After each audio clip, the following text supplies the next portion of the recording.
Good morning guys, क्या हाल चाल, कैसे हैं आप लोग। Good morning everyone.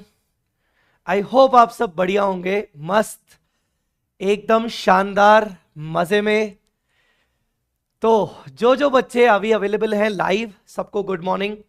जो बच्चे ये वीडियो लाइव नहीं देख रहे हैं, कोई दिक्कत नहीं है, आपको good morning, good afternoon, good evening, जो भी आप जिस टाइम पर देख रहे हो। सर, आज से हम स्टार्ट करने वाले हैं rapid revision 7.0। V Smart Academy start करने जा रहा है रैपिड रिवीजन 7.0। ठीक है, अब ये रैपिड रिवीजन 7.0 के बारे में मैं थोड़ा सा पहले आपको बता देता हूं कि कौन से सब्जेक्ट का किस टाइम पे होगा। मैं एडवांस अकाउंट्स रोज सुबह 9 बजे लूंगा। एडिशनली कुछ एक्स्ट्रा लेक्चर्स शाम को 9 बजे भी लूंगा। मतलब कई बीच बीच में मेरे कुछ लेक्चर्स दिन में 2 होंगे, 9 बजे सुबह और 9 बजे शाम को। मेरे लेक्चर्स का ड्यूरेशन ऑलमोस्ट 1.5 आवर्स का होगा, पर कुछ लेक्चर्स जैसे अमेलगमेशन, कंसोलिडेशन हो सकता है 2 आवर्स या 2.5 आवर्स तक जाए। टैक्स विशाल सर और Yash Khandelwal sir DTIDT alternate basis पर लेंगे सुबह 11 बजे। लॉ शुभम सिंगल सर लेंगे 12:30 बजे, और ऑडिट रवि टाउरी सर लेंगे शाम को 7 बजे। ठीक है, तो ये है शेड्यूल रैपिड रिवीजन का। बाकी फैकल्टीज जैसे कॉस्टिंग FM का रैपिड रिवीजन रहेगा नहीं रहेगा, वो आपको आगे चल के पता चल जाएगा। ऑल राइट, सबसे पहले तो यार मैं प्यारे प्यारे बच्चों का नाम ले लेता हूं यार। एक बच्चा मजे ले रहा है मेरे, सुमित बोल रहा है सर आज 16 फरवरी है क्या। भाई साहब, मैंने एक वीडियो डाल दिया था कि किसी कारण से हम 16 फरवरी को नहीं ले पा रहे तो 17 को ले लेंगे। तुम तो यार मेरी ही क्लास ले रहे हो भाई। चलो, कौन कौन बच्चा है। अपर्णा, चैतन्य, जुजू, वैभव, आशा, ट्विलाइट, आकाश, साहू, विश्वास, CA एस्पिरेंट, पूजा, जानवी, प्रिया, प्रगति, गुड मॉर्निंग, गुंजन, कृष्णा, प्रियांशु, नम्रता, नित्या, जसरीन कौर, नितेश, खुशी, good morning, good morning, Priyanka Arora. चलो, अब हम शुरू करने जा रहे हैं एडवांस्ड अकाउंट्स का रैपिड रिवीजन। वैसे मैंने 16th बोला था, बट 17 से कर रहा हूं। अब सुनो मेरी बात ध्यान से। मुझे इस पर्टिकुलर सेशन में सबसे पहले आपको कुछ इंपॉर्टेंट चीजें, गाइडलाइंस आपको देनी है। हमारा रैपिड रिवीजन आज यानी 17 फेब से शुरू हो रहा है, और मेरी पूरी कोशिश होगी कि मैं ये रैपिड रिवीजन 28 फेब तक खत्म कर लूं। अब इन 12 दिनों में मैं आपको क्या क्या करवाने वाला हूं, यह ध्यान से सुनिए। सबसे पहले आपको मेरे टेलीग्राम चैनल पे जाना है। कैसे जाओगे? इस वीडियो के डिस्क्रिप्शन में या फिर इस वीडियो के पिन कमेंट में, इस वीडियो के डिस्क्रिप्शन में या फिर इस वीडियो के पिन कमेंट में आप जाओगे तो पिन कमेंट में मैंने एक लिंक दिया है। जैसे ही लिंक को क्लिक करोगे तो आप ये मैसेज आपका ओपन हो जाएगा। अब इस मैसेज में आपको, जैसे मैंने आज ये फर्स्ट लेक्चर ले रहा हूं फाइनेंशियल स्टेटमेंट्स का, उसका लिंक है। आरआर का कंप्लीट शेड्यूल है। मैं इस आरआर के शेड्यूल को एक बार ओपन कर रहा हूं। ये जो आरआर का शेड्यूल है, आप ध्यान से देखिए। मैं इस आरआर में लाइव लेक्चर्स कौन कौन से लूंगा। मैं फाइनेंशियल स्टेटमेंट्स लूंगा, इंटरनल रिकंस्ट्रक्शन लूंगा कल, ये प्रॉपर वर्क रहेगा, डे 1, डे 2, डे 3। फिर बायबैक रहेगा, AS2, AS7, AS22, 22 में सबको बहुत ज्यादा प्रॉब्लम जाती है, AS13, AS12 और 25। अब अगर आपको यहां पर दिख रहा होगा तो AS12, 25 एक ही दिन में ले रहा हूं, AS26, 17 एक ही दिन में ले रहा हूं, ठीक है। अमेलगमेशन, कंसोलिडेशन, AS23, 27, AS29 और कैश फ्लो, इस तरीके से मैं ये सारे टॉपिक्स लूंगा। हो सकता है मुझे कुछ इधर भी, मैं इस शेड्यूल को थोड़ा सा और अपडेट करूंगा बच्चों, ठीक है, क्योंकि मेरा टारगेट है कि मुझे किसी भी हाल में 28 फेब तक कंप्लीट करना है आपका ये आरआर। सर ये 100% सिलेबस तो नहीं है, हाँ जी, यहां पर मैं लाइव 100% नहीं ले रहा हूं, पर अगर आप देखेंगे तो मैं almost consolidation, amalgamation, buyback, internal financial statement और कैश फ्लो, लगभग मैं ब्रांच अकाउंट्स छोड़कर मैं सारे के सारे चैप्टर्स ले रहा हूं, ठीक है। क्योंकि ब्रांच अकाउंट्स मैंने पिछली बार रैपिड रिवीजन में लिया था, ऑलमोस्ट 3 आवर्स का रैपिड रिवीजन था वो, ऑलमोस्ट 3 आवर्स का रैपिड रिवीजन था और वो बहुत ही परफेक्टली रिकॉर्ड हुआ है। तो ब्रांच अकाउंट्स मैंने 3 घंटे का लिया था रैपिड रिवीजन, इसलिए मैं नहीं ले रहा हूं। और बाकी मैं इंपॉर्टेंट या थोड़े से जो मैंने रैपिड रिवीजन बहुत पुराने हो गए हैं वो वाले वीडियोस ले रहा हूं। AS22 बहुत इंपॉर्टेंट है इसलिए ले रहा हूं। तो इस तरीके से मैंने प्लान किया है। अब जो टॉपिक्स के मैं रैपिड रिवीजन अभी नहीं ले रहा हूं, उन टॉपिक्स को आप मेरे रैपिड रिवीजन 6.0 जो YouTube पे मैंने डाल रखा है, प्लेलिस्ट मैंने दिया है, वहां से आप देख सकते हो। ये सारे टॉपिक्स आप रैपिड रिवीजन 6.0 में से देख सकते हो। इसके अलावा जो और दूसरे टॉपिक्स हैं वो सब मिसलिनियस कैटेगरीज है, उसका भी मैं यहां पर लिंक डाल दूंगा। तो आई होप आपको शेड्यूल पूरा समझ में आ गया होगा। अब आप किस तरीके से प्लान कर सकते हो इन 12 दिनों में, या तो आप मेरे साथ सिर्फ लाइव जुड़ो, सिर्फ लाइव जुड़ो, और मैं आपको टारगेट दूंगा कि आपको क्वेश्चंस खुद से सॉल्व करने हैं, ठीक है। रैपिड रिवीजन के अंदर मैं आपको कॉन्सेप्ट्स पूरे रिवाइज करवा दूंगा, ठीक है। मैं आपको कुछ कॉन्सेप्ट क्वेश्चंस के रेफरेंसेस भी दूंगा, मैं आपको कुछ क्वेश्चंस के रेफरेंसेस भी दूंगा। बस घर पे बैठ के आपको क्वेश्चन सॉल्व करना है। अगर आप ये रैपिड रिवीजन सुन रहे हो पर साथ में क्वेश्चन राइटिंग प्रैक्टिस नहीं कर रहे हो तो आप बहुत बड़ी गलती करोगे। आपको अलग से 1-1.5 घंटा, मतलब अगर मैं आपका रैपिड रिवीजन ले रहा हूं तो अलग से आपको 1 से 1.5 घंटा निकाल के क्वेश्चन राइटिंग प्रैक्टिस करना है। सर क्वेश्चन राइटिंग प्रैक्टिस कहां से करना है? आपके पास मेरा क्वेश्चन बैंक होगा, किसी दूसरे फैकल्टी का क्वेश्चन बैंक होगा, अगर आप किसी और फैकल्टी से पढ़ चुके हो तो आप क्वेश्चन प्रैक्टिस सेम डे पे कंप्लीट कर लोगे, ठीक है। 28 फरवरी तक आपका इतना कंटेंट रेडी हो जाएगा। उसके बाद 1 मार्च के बाद आप अगले 10 दिनों में बाकी के पोर्शन का टारगेट सेट कर सकते हो। मतलब कुल मिला के 10th ऑफ मार्च तक आपका एडवांस अकाउंट्स रेडी हो जाएगा। क्या बोला मैंने? 10th ऑफ मार्च तक आपका एडवांस अकाउंट्स रेडी हो जाएगा। बट अगर आप मान लो ये प्लान कर रहे हो कि नहीं सर मुझे एडवांस अकाउंट्स को 28 फरवरी तक पूरा कंप्लीट करना है, तो फिर ऐसे केस में ये वाले टॉपिक्स आपको मेरे साथ लाइव करने और बाकी टॉपिक्स का आपको खुद से शेड्यूल बनाना है, पूरे दिन भर में आपको खुद से देखना है, ठीक है। अब ये डिपेंड करता है आपके ऊपर कि आपको कैसे चलना चाहिए। मैं तो आपको ऑप्शन नंबर 1 रिकमेंड करूंगा, जहां पर ये टॉपिक्स आप मेरे साथ लाइव करिए और साथ ही साथ इनके क्वेश्चंस आप घर पे प्रैक्टिस करिए। फिर 1 मार्च से लेकर 10th मार्च तक आप बाकी का कंटेंट प्लान करिए, मेरे रिवीजन वीडियोस देखिए और आप क्वेश्चंस खुद से प्लान करिए, ठीक है। आई मेरी बात समझ में? क्लियर हुआ बच्चों? ठीक है। अब सर क्या आप रैपिड रिवीजन में क्वेश्चंस की प्रैक्टिस नहीं करवाओगे?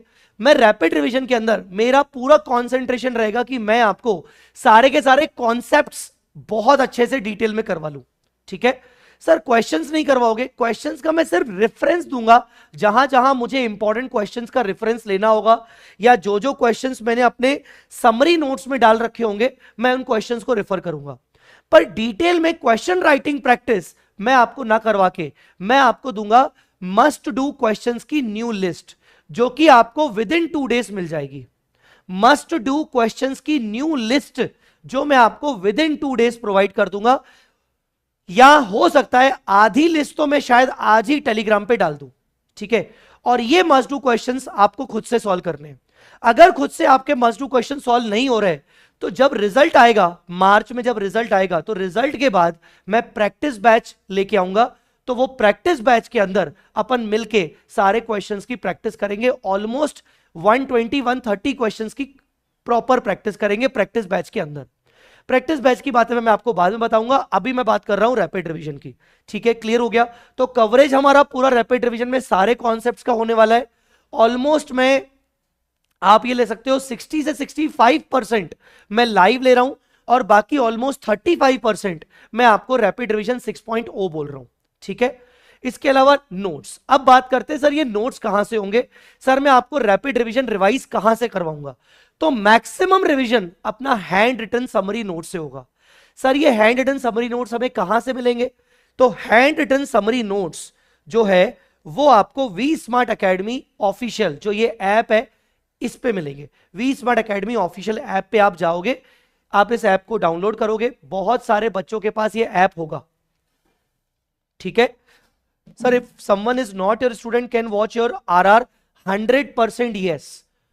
अगर आप में से कोई ऐसा स्टूडेंट है जो मुझसे जिसने पढ़ाई नहीं की, मैं आपको गारंटी दे रहा हूं आज का आप लेक्चर देख लीजिए, ठीक है ना, आपको समझ में आ जाएगा कि ये रैपिड रिवीजन सभी बच्चों के लिए है, चाहे मेरी आपने क्लासेस नहीं ली। बस आपको एक चीज करनी पड़ेगी, V smart academy app download कर लो। फिलहाल आज के नोट्स तो मैंने डायरेक्टली टेलीग्राम पे डाल दिए, ये देखिए फाइनेंशियल स्टेटमेंट समरी, आज के नोट्स मैंने डाल दिए। पर अगर आपको सारे नोट्स चाहिए तो आप वी स्मार्ट अकेडमी ऐप पे जाइए। जब आप ऐप पे जाओगे तो ऐप का इंटरफेस कुछ ऐसा खुलेगा, उसके अंदर आपको ये फ्री रिसोर्स सेक्शन दिखेगा। ठीक है, फ्री रिसोर्स सेक्शन के अंदर देखो आपको ये फ्री रिसोर्स, ये ऐसा मेरा फोटो बना आएगा। इसके अंदर आपको ये must do questions, hand written notes, amendments, उसके बाद 3 minute revision shorts, study planner, MCQs, ये सब दिखेगा। फिर आप जब उसको क्लिक करोगे तो आपको अंदर ये सारी चीजें मिलेंगी, ये सारी चीजें 3 मिनट रिवीजन शॉर्ट्स के वीडियोस मिलेंगे, मस्ट डू क्वेश्चंस मिलेंगे, मस्ट डू क्वेश्चन में आज डालूंगा पार्ट 1, एमसीक्यूज मिलेंगे, एडिशनल क्वेश्चंस कुछ अगर है, अमेंडमेंट्स हैं वो मिलेंगे, स्टडी प्लानर मैंने अभी डाला नहीं है वो डालने वाला हूं, और हैंड रिटन समरी नोट्स मैं आपको यहां पर दूंगा। अगर आप हैंड रिटन समरी नोट्स को क्लिक करोगे तो ऐसा यहां पर ओपन होगा, उसके अंदर आपके 2 पार्ट्स होंगे, चैप्टर्स के और एएस के, ये वाले मैंने यहां पर डाल दिए। ठीक है, तो इस तरीके से आप सारे हैंड रिटन समरी नोट्स यहां से डाउनलोड भी कर सकते हो। यस, डाउनलोड भी कर सकते हो। ठीक है, चलिए यहां तक आपको बात समझ में आ गई। तो सर आज का हमारा टॉपिक कौन सा है? आज का टॉपिक है फाइनेंशियल स्टेटमेंट्स शेड्यूल 3 का summary along with dividend payment guidelines. तो हमें आज ये कुल मिला के 2 चीजें करनी है, फाइनेंशियल स्टेटमेंट्स पूरा चैप्टर, और उसके साथ साथ डिविडेंड में जो मैक्सिमम परमिसिबल लिमिट होती है डिविडेंड की, वो हमें कवर करना है। ठीक है, मैं स्टार्ट करने से पहले आपसे पूछना चाहता हूं कि अगर आपको कोई डाउट है तो आप मुझे बताइए। अगर आप मुझसे कुछ भी पूछना चाहते हो, अगर आपको कोई भी डाउट है तो आप मुझे बताइए।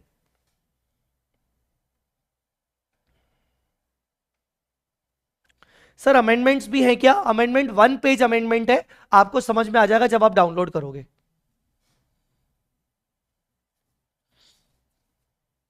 नहीं, ब्रांच आपका सिर्फ रिवीजन से नहीं हो सकता, पॉसिबल नहीं है। मैं बाकी के पोर्शन जो मैं लाइव नहीं लूंगा उसका मैं आपको शेड्यूल बना के दूंगा, डेट वाइज प्लानर बना के दूंगा, आपको करना पड़ेगा खुद से।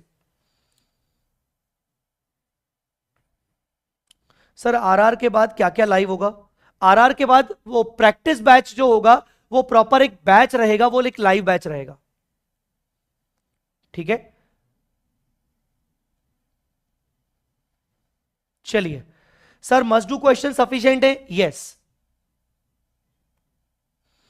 सर, मेरा सिलेबस रह गया है, जो जो पार्ट मैंने अपने रेगुलर बैच में नहीं देखा है वो मैं आरआर से देख सकता हूं। सारे चैप्टर्स आरआर से नहीं देखे जा सकते पहली बार, जैसे बड़े बड़े chapters amalgamation, consolidation, branch, cash flow, ये बड़े बड़े चैप्टर्स आप आरआर से नहीं देख सकते हो। हाँ, फाइनेंशियल स्टेटमेंट्स आप आरआर से देख सकते हो, डिविडेंड पेमेंट गाइडलाइंस आप आरआर से देख सकते हो, बायबैक आरआर से देख सकते हो, इंटरनल रिकंस्ट्रक्शन नहीं, इंटरनल रिकंस्ट्रक्शन नहीं देख सकते हो, कुछ एएस बड़े बड़े आप आरआर से नहीं देख सकते हो। RR is not a replacement of your regular lectures, try to understand. ये है रैपिड रिवीजन, जहां पर मैं आपको रिवीजन करवा रहा हूं कि हाँ चलो ठीक है, जो तुमने पढ़ा था उसको एक क्विकली मैं तुम्हें रिवाइज करवा रहा हूं पूरा का पूरा डेप्थ में, तो तुम्हें आज की क्लास में समझ में आ जाएगा कि ये रिवीजन किस तरीके से होने वाला है। ठीक है, चलिए। तो बच्चों आप लोगों के डाउट्स जितने भी हैं, आपको अगर और भी डाउट्स है तो बीच बीच में मैं आपको रिप्लाई करते रहूंगा। अब हम शुरू कर रहे हैं अपना पहला चैप्टर, फाइनेंशियल स्टेटमेंट। शुरू करने से पहले हम बोलेंगे, किसका नाम लेंगे? हम लेंगे ऊपर वाले का नाम। ठीक है, शुरू करने से पहले हम ऊपर वाले का नाम लेंगे। मैं बोलूंगा जय माता दी, आपको जो नाम लेना है आप बोलिए। चलिए, जय माता दी। शुरू करते हैं। भगवान का नाम ले लिया, अब बहुत अच्छा होगा, बढ़िया तरीके से पूरा रिवाइज करना है। चलिए स्टार्ट करते हैं। तो बच्चों, फाइनेंशियल स्टेटमेंट जैसे कि शेड्यूल 3 है, उसके अंदर क्या क्या चीजें रेलेवेंट है वो आपको इस समरी नोट्स में सब सफिशिएंटली करवाया गया है। सबसे पहले देखो, ये जो चैप्टर है फाइनेंशियल स्टेटमेंट्स, यहां पर आपके ऊपर आपको जो फाइनेंशियल स्टेटमेंट्स जो एप्लीकेबल होते हैं वो शेड्यूल 3 के अंदर बताए गए। शेड्यूल 3 के अंदर डिवीजन 1 करके रहता है। शेड्यूल 3 में 3 डिवीजन होते हैं, division 1, division 2, division 3।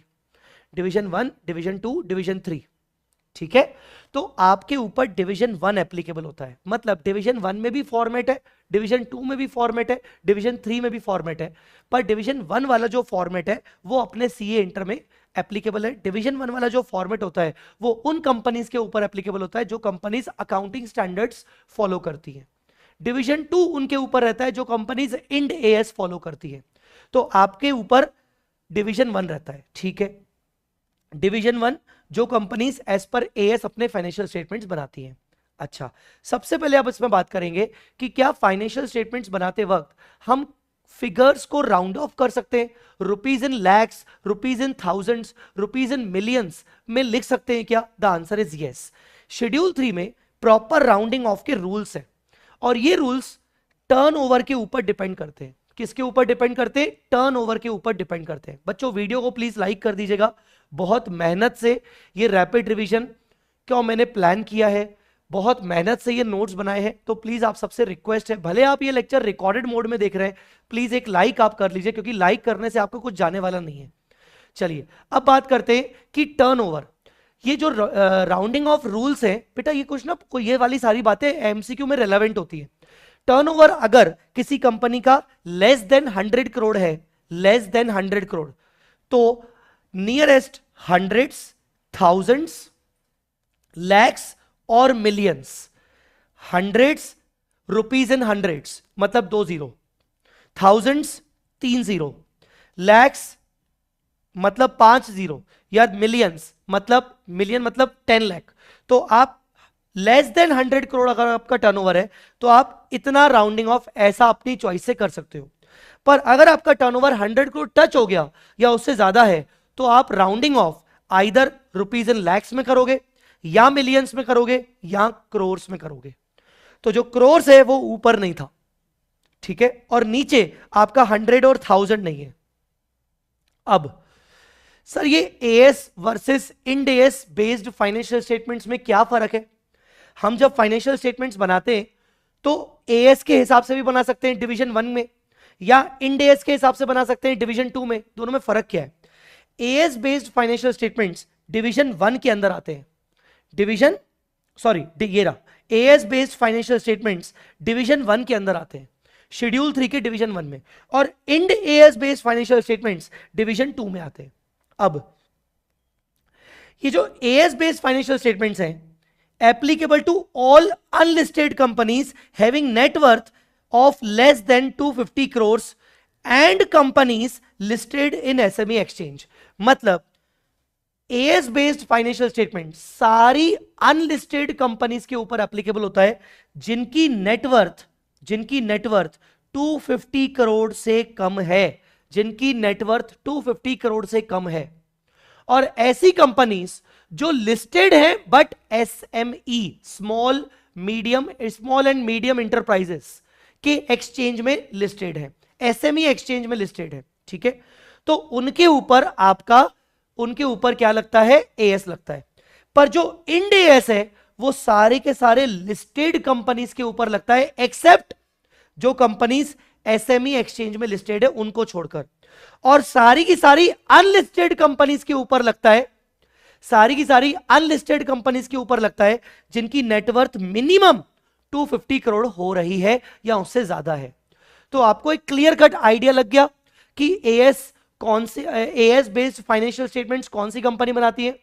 As based financial statements division 1 में बताए गए हैं, उन कंपनीज में लगते हैं जो अनलिस्टेड है, जो अनलिस्टेड है और उनकी नेटवर्थ 250 करोड़ से कम है, या फिर लिस्टेड कंपनीज है पर एसएमई एक्सचेंज में है। ठीक है, आई मेरी बात समझ में? चलो अब बात करते हैं कि सर फाइनेंशियल स्टेटमेंट्स में दो चीजें बहुत इंपॉर्टेंट होती हैं, एक होता है बैलेंस शीट, दूसरा होता है statement of profit and loss.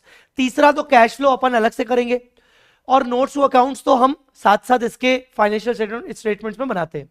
तो सर बैलेंस शीट के अंदर एक बार ना बैलेंस शीट का फॉर्मेट अपन देख लेते हैं, ठीक है ना, एक बार बैलेंस शीट का फॉर्मेट देख लेते हैं।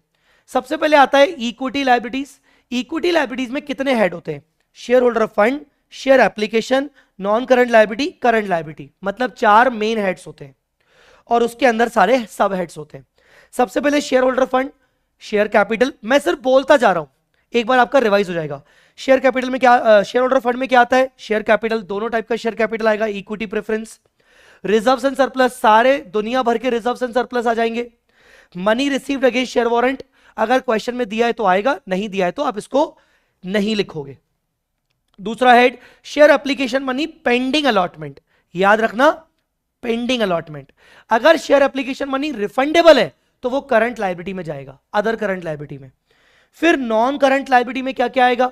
नॉन करंट लायबिलिटी में लॉन्ग टर्म बोरोइंग्स, मतलब debentures, bank loan, unsecured loan, secured loan, अलग अलग कैटेगरी वाइज आएगा। Deferred tax liability, deferred tax liability आता है एज पर AS 22, ठीक है। नेट क्यों किया हुआ है? अगर कोई डेफर्ड टैक्स असेट है तो नेट करके अगर लायबिलिटी ज्यादा आ रही है तो वो आ जाएगा। Long term provisions, long term provisions क्या आएंगे? AS 15 वाले। DBO, defined benefit obligation, AS 15 वाले लॉन्ग टर्म प्रोविजंस आएंगे। और इसके अलावा अदर नॉन करंट लायबिलिटी, अगर कोई 3 कैटेगरी में नहीं आ रही है तो इस चौथी कैटेगरी में आएगा। फिर करंट लायबिलिटी की बात करते हैं, short term borrowings, trade payables. Trade payables 2 category के हिसाब से आते हैं, माइक्रो एंड स्मॉल इंटरप्राइजेस को हमें कितना देना है और अदर देन दैट हमें कितना देना है। ये कैटेगरी अगर क्वेश्चन में नहीं बताई गई तो कोई दिक्कत नहीं है। शॉर्ट टर्म प्रोविजंस, यहां पर जैसे टैक्स प्रोविजन हो गया, ठीक है ना, वो आएगा। अदर करंट लायबिलिटी बहुत बहुत इंपॉर्टेंट हेड है, नीचे आपको मैं बताऊंगा, ठीक है, क्लियर? चलो सर मैंने पहले ही 5.0 6.0 रेफर कर लिया है तो 7.0 देखूं या डायरेक्ट क्वेश्चन करूं? 7.0 में कुछ ऐसे टॉपिक ले रहा हूं जो टॉपिक 5.0 6.0 में कवर नहीं थे, जैसे फाइनेंशियल स्टेटमेंट्स। तो अगर आपको लगे तो आप वो ही टॉपिक करो जो मैंने पिछले वाले आरआर में कवर नहीं किए, वो वाले टॉपिक करो और बाकी का रेफर करने की जरूरत नहीं। बाकी का आप आरआर 6.0 5.0 से रेफर कर सकते हो और क्वेश्चन करो, ठीक है। चलो अब बात करते हैं असेट्स की। अब बात करते हैं असेट्स की।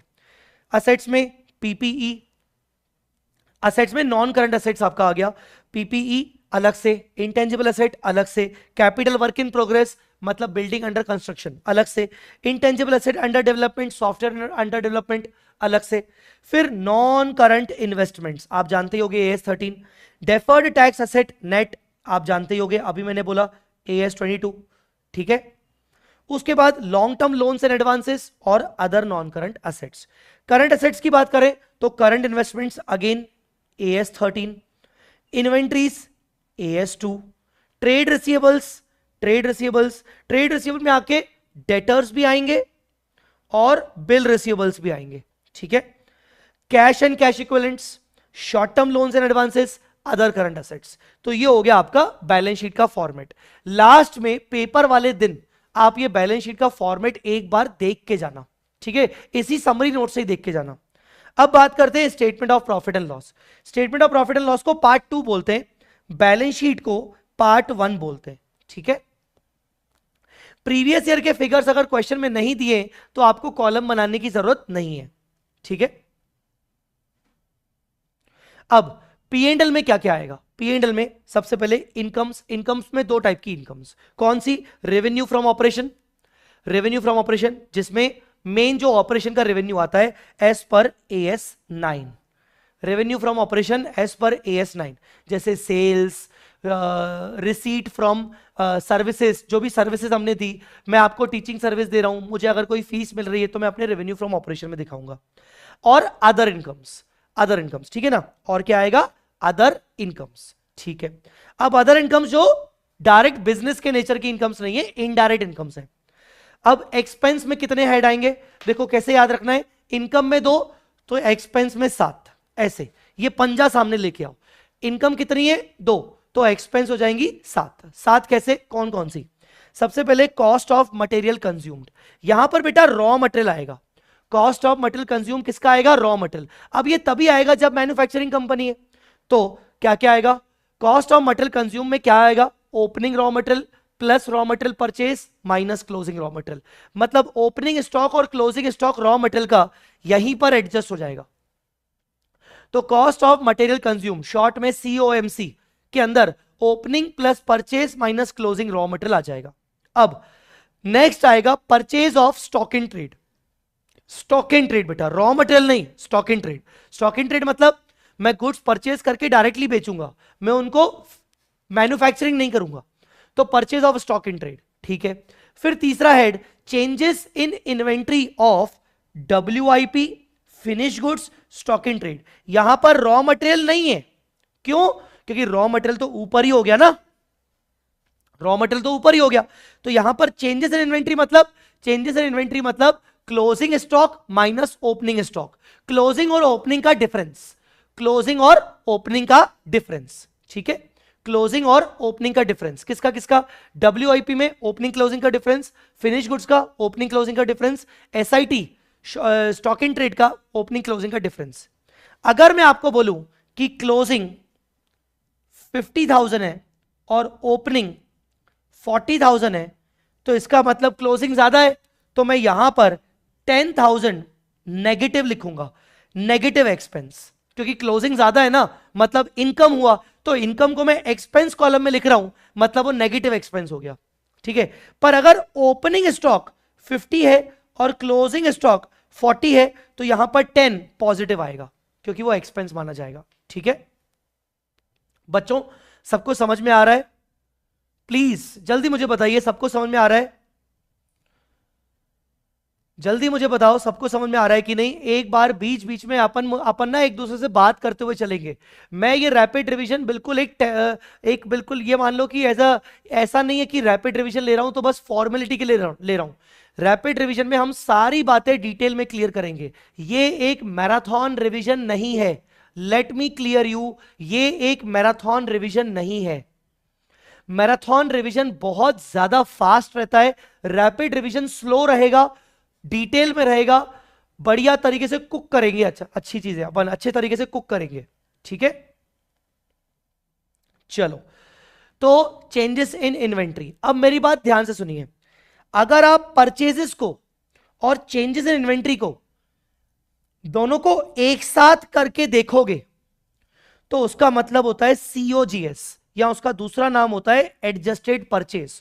कुछ क्वेश्चन ऐसे हैं जहां पर आपको परचेज और चेंजेस इन इन्वेंट्री नहीं दिया जाएगा, परचेज और चेंजेस इन इन्वेंट्री नहीं दिया जाएगा, आपको डायरेक्टली ये वर्ड लिखा होगा एडजस्टेड परचेज, तो समझ जाना कि वो COGS है, और आपको इन दोनों को रिप्लेस करके यहां पर एडजस्टेड परचेज लिखना है। ये बात कितने बच्चों को समझ में आई या नहीं आई, तो मुझे जल्दी बताओ।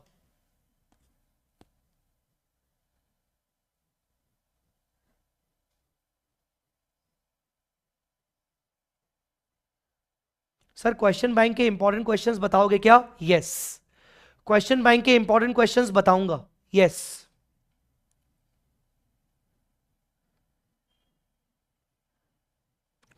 क्या आपको यह समझ में आ गया? तो अगर परचेज ऑफ SIT और चेंजेस इन्वेंट्री को मर्ज कर दें तो यह आपका COGS बन जाता है। क्यों सर? बेटा COGS का फॉर्मूला क्या होता है? Opening stock plus closing stock, sorry opening stock plus purchases minus closing. अब देखो, आप ओपनिंग और क्लोजिंग का डिफरेंस क्या बोल रहे हो? चेंजेस, और परचेजेस अलग से, तो लॉजिकली ये सीओजीएस हो गया। ठीक है, आया समझ में? तो मैं इन दोनों को एक साथ करके सीओजीएस या फिर उसका दूसरा नाम एडजस्टेड परचेज क्यों बोल रहा हूं? क्योंकि सीओजीएस का फॉर्मूला होता है opening plus purchase minus closing. तो क्लोजिंग ओपनिंग तो मैंने यहां चेंजेस में लिख दिया और परचेज अलग से लिख दिया, तो लॉजिकली वो सीओजीएस हो गया। बहुत ही सिंपल। ठीक है, ठीक है, चलो। Employee benefit expenses, employee benefit expenses AS 15 के हिसाब से कवर होते हैं, सारे के सारे आते हैं। फाइनेंस कॉस्ट, फाइनेंस कॉस्ट, ठीक है, इंटरेस्ट वगैरह एएस 16 वाला। डेप्रिसिएशन अमोर्टाइजेशन एएस 10 वाला, एएस 26 वाला। और अदर एक्सपेंस जिसका कोई नहीं, मतलब जो एक्सपेंस ऊपर के 6 हेड में नहीं आ सकता वो आ जाएगा अदर एक्सपेंस में। ऐसे हो गया। अब अपने को मिलेगा net profit before tax, extraordinary items and exceptional items. अब आइए एक एक करके। एक्सेप्शनल आइटम्स, वैसे तो आपको क्वेश्चंस के अंदर कोई खास एक्सेप्शनल और एक्स्ट्राऑर्डिनरी आइटम देगा नहीं, पर फिर भी आप ये वाले आइटम्स एक बार प्लीज याद रख लो। एक्सेप्शनल आइटम्स जैसे change in the value of inventory from cost to NRV. आप AS2 के हिसाब से इन्वेंट्री को कॉस्ट और NRV whichever is lower पे रखते हो, याद है आपको? विच एवर इज लोअर पे रखते हो। तो अगर मान लो उसकी कॉस्ट 5000 है क्लोजिंग स्टॉक की, पर एनआरवी 3000 का है, तो आप 2000 लोअर करोगे ना, तो वो एक्सेप्शनल आइटम में दिखाया जाता है। ठीक है, मतलब वो एक्सेप्शनल आइटम में आएगा। फिर लिटिगेशन सेटलमेंट, मान लीजिए कोई कोर्ट केस सेटल हुआ, लिटिगेशन सेटलमेंट हुआ, तो वो उसका कोई एक्सपेंस। चेंजेस इन प्रोविजन, अगर प्रोविजन में कोई चेंजेस कर रहे हो तो ये सारे आपके एक्सेप्शनल आइटम्स होते हैं, आपके इस कैटेगरी में आते हैं। मतलब वो ऊपर के इस एक्सपेंस कॉलम में नहीं आके यहां एक्सेप्शनल आइटम्स में आएंगे। जैसे ही आपने एक्सेप्शनल आइटम लिखा, चाहे वो इनकम नेचर का है, एक्सपेंस नेचर का है, फिर आएगा आपका net profit before tax and extraordinary item. अब आप एक्स्ट्राऑर्डिनरी आइटम लिखोगे। एक्स्ट्राऑर्डिनरी आइटम जैसे गवर्नमेंट ग्रांट रिफंड करना पड़ा, तो एक्स्ट्राऑर्डिनरी आइटम है। Loss due to earthquake, theft, fire, अगर ऐसे कोई नुकसान हुए तो एक्स्ट्राऑर्डिनरी आइटम है, वो यहां पर आ गया। अब मिल गया आपको नेट प्रॉफिट बिफोर टैक्स। इसको अपन ने पीबीटी करके बहुत जगह पढ़ा हुआ है, प्रॉफिट बिफोर टैक्स। अब पीबीटी में से आपका क्या माइनस होगा? पीबीटी में से माइनस होगा टैक्स एक्सपेंस। पीबीटी में से माइनस होगा टैक्स एक्सपेंस। ज्यादा नहीं पता तो सिर्फ अभी याद रख लो, जब मैं AS 22 रिवाइज करवाऊंगा तब आपको समझा दूंगा, मैं आपको ये रेफर करवाऊंगा, डोंट वरी। तो टैक्स एक्सपेंस में दो चीजें आती हैं, एक होता है करंट टैक्स, जिसको आप बचपन से प्रोविजन फॉर टैक्स पढ़ते आ रहे हो, ठीक है ना, करंट टैक्स जिसको आप बचपन से प्रोविजन फॉर टैक्स पढ़ते आ रहे हो। और एक आता है डेफर्ड टैक्स, असेट या फिर लाइबिलिटी। तो जो भी आएगा वो तब की तब देखेंगे, अभी आपको कुछ करने की जरूरत नहीं है, डोंट वरी, अभी आपको कुछ करने की जरूरत नहीं है। तो टैक्स एक्सपेंस में दो चीजें आती हैं, करंट टैक्स और डेफर्ड टैक्स। फिर अपने को मिल गया नेट प्रॉफिट आफ्टर टैक्स। अब नेट प्रॉफिट आफ्टर टैक्स तक हमारा क्वेश्चन का आंसर आ जाता है, पर सिर्फ फॉर्मेट के पर्पज से एक बार प्लीज याद रख लो, प्रॉफिट फ्रॉम डिसकंटिन्यूड ऑपरेशंस। बेटा ये चीज कवर होती है आपकी AS 24 में। प्रॉफिट फ्रॉम डिसकंटिन्यूड ऑपरेशंस क्या है सर? अगर मान लीजिए ड्यूरिंग द ईयर आपने कोई ऑपरेशन अपना डिसकंटिन्यू किया था, अगर आपने कोई ऑपरेशन अपना डिसकंटिन्यू किया था, मान लीजिए मेरे दो सेगमेंट है, एक स्टील बिजनेस, एक ऑटोमोबाइल बिजनेस। ऑटोमोबाइल बिजनेस को मैंने डिसकंटिन्यू कर दिया, तो स्टील बिजनेस की बातें सारी की सारी मैंने इस तरीके से मुझे दिखानी है, अलग अलग ऐसे, जो मैंने डिसकंटिन्यू नहीं किया। पर जो बिजनेस मैंने डिसकंटिन्यू किया उसका मुझे अलग से दिखाना है, प्रॉफिट फ्रॉम डिसकंटिन्यू ऑपरेशन। उसका मुझे यहां पर कहीं पर सेल एक्सपेंसेस दिखाने की जरूरत नहीं, सीधा सीधा मैं प्रॉफिट दिखाऊंगा और उसका टैक्स एक्सपेंस दिखाऊंगा और उसका नेट प्रॉफिट आफ्टर टैक्स दिखाऊंगा, दैट्स इट। इतना आया समझ में? अब ये वाला प्रॉफिट और ये वाला प्रॉफिट मिलके हो जाएगा टोटल प्रॉफिट। देखिए ये वाला प्रॉफिट मतलब C, ये वाला प्रॉफिट मतलब D, मिलकर हो जाएगा टोटल प्रॉफिट। और नीचे दिखता है earning per share, basic earning per share, diluted earning per share. I hope आपको समझ में आ गया होगा, ठीक है, क्लियर? चलिए, अब ये था आपका पूरा फॉर्मेट। अब हर चीज को थोड़ा सा जो जो इंपॉर्टेंट चीजें हैं उसको डिटेल में पढ़ते हैं। अभी मैंने आपके साथ एडजस्टेड परचेज की बातें की, अभी मैंने आपके साथ एडजस्टेड परचेज की बात की। तो एडजस्टेड परचेज मैंने आपको क्या बोला, सीओजीएस होता है। सीओजीएस का फॉर्मूला क्या होता है, सीओजीएस में क्या आता है, opening plus purchase minus closing, मतलब परचेजेस और चेंजेस इन इन्वेंट्री आ जाता है। तो क्या मैंने बोला है, if adjusted purchase are given in the trial balance then it includes the effect of changes in inventory. मतलब अगर ट्रायल बैलेंस में डायरेक्टली एडजस्टेड परचेज दिया है तो समझ जाना कि वो खाली खाली परचेज नहीं है, वो सीओजीएस है। मतलब उसमें परचेज भी है, उसमें ओपनिंग स्टॉक भी है, उसमें क्लोजिंग स्टॉक भी है। आइए एग्जांपल दिखाता हूं। अगर ट्रायल बैलेंस के अंदर एडजस्टेड परचेज दिया हुआ है 6,35,000, तो ये एडजस्टेड परचेज सीओजीएस हुआ। अब मान लो आपको बोल रहा है closing stock is more than opening stock by 85,000। Closing stock is, अगर आपको ये इंफॉर्मेशन दे रहा है तो बेस्ट है। मान लो उसने आपको ये इंफॉर्मेशन नहीं दी, ये इंफॉर्मेशन उसने आपको मान लो नहीं दी, तो आप डायरेक्टली 635 लिखोगे। पी एंड एल में आप डायरेक्टली 635 लिखोगे, आप परचेजेस नहीं लिखोगे, आप चेंजेस इन इन्वेंट्री नहीं लिखोगे, आप डायरेक्टली ये लिखोगे। पर अगर आपको ये दे रहा है और अलग से बता रहा है closing stock is more than opening stock by 85, मतलब ये तो चेंजेस इन इन्वेंट्री हो गया कि क्लोजिंग स्टॉक ज्यादा है ओपनिंग स्टॉक से 85,000 रुपीज, तो ये तो चेंजेस हो गया। तो सोचो अगर आप, अब आपको चेंजेस इन इन्वेंट्री भी दिया हुआ है, आपको सीओजीएस भी दिया हुआ है, तो टेक्निकली आप परचेजेस निकाल सकते हो। तो कैसे निकालोगे आप परचेज, आप परचेज कैसे निकालोगे, आपकी परचेज हो जाएगी 7,20,000। कैसे, सोचो आपका फॉर्मूला क्या था, आपका फॉर्मूला क्या था, opening plus purchase minus closing is equal to COGS. ठीक है ना, सीओजीएस आपको कितना दिया हुआ है 635, 635 आपको सीओजीएस दिया हुआ है। ओपनिंग और पर ओपनिंग क्लोजिंग मिलाकर कितना दिया हुआ है 85,000। ओपनिंग क्लोजिंग मिलाकर, closing stock is more than opening, तो आप यूं समझो कि एक तरीके से अगर ओपनिंग स्टॉक 0 है मान लो, तो आपका प्लस परचेजेस माइनस क्लोजिंग, ये आपका 85,000 क्लोजिंग हो जाएगा। ओपनिंग स्टॉक जितना भी है, क्लोजिंग स्टॉक 85 ज्यादा है, तो अगर ओपनिंग स्टॉक 0 है तो क्लोजिंग स्टॉक 85 हुआ, अज्यूम कर लो। ठीक है, तो इस बेसिस पर अगर आप इसको सॉल्व करोगे तो आपका परचेजेस कितना आ जाएगा 7,20,000।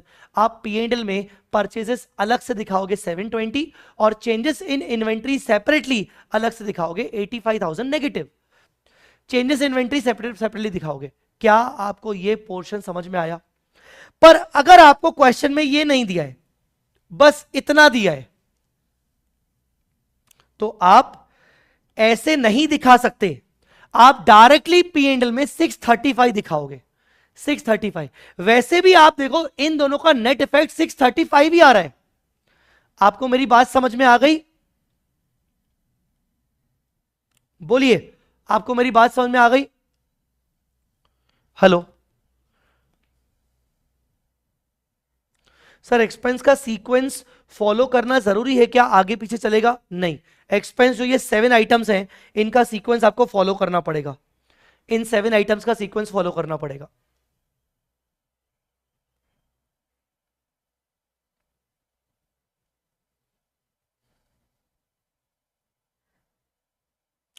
साथ के साथ नोट्स बनाते जाएं। आपको इतना टाइम ही नहीं है कि आप नोट्स बनाते जाओगे। आप कैसे बना, मतलब बात कर सकते हो नोट्स बनाने की, यहां रिवीजन कर रहे हैं और तुम क्या लिखते जाओगे? बेटर है कि तुम मेरे नोट्स को डाउनलोड करो, उसी को रेफर करो। ठीक है, चलो अब बात करते हैं लूज टूल्स एंड स्टोर्स की। Sir loose tools and stores, अगर लूज टूल्स और स्टोर्स की एक्सपेक्टेड लाइफ 12 महीने से ज्यादा है, क्या मैं स्पीड बढ़ा सकता हूं? कुछ बच्चे बोल रहे हैं क्या मैं स्पीड बढ़ा सकता हूं, क्या मैं स्पीड बढ़ा सकता हूं? कुछ बच्चे बोल रहे हैं शायद कि स्पीड बढ़ाओ। ठीक है, क्या sir expected life more than अगर 12 मंथ्स है तो आप लूज टूल्स और स्टोर्स को पीपी ट्रीट करोगे, पर अगर एक्सपेक्टेड लाइफ 12 मंथ से कम है तो आप उसको इन्वेंट्री ट्रीट करोगे, आप उसको इन्वेंट्री ट्रीट करोगे। अब पता कैसे चलेगा?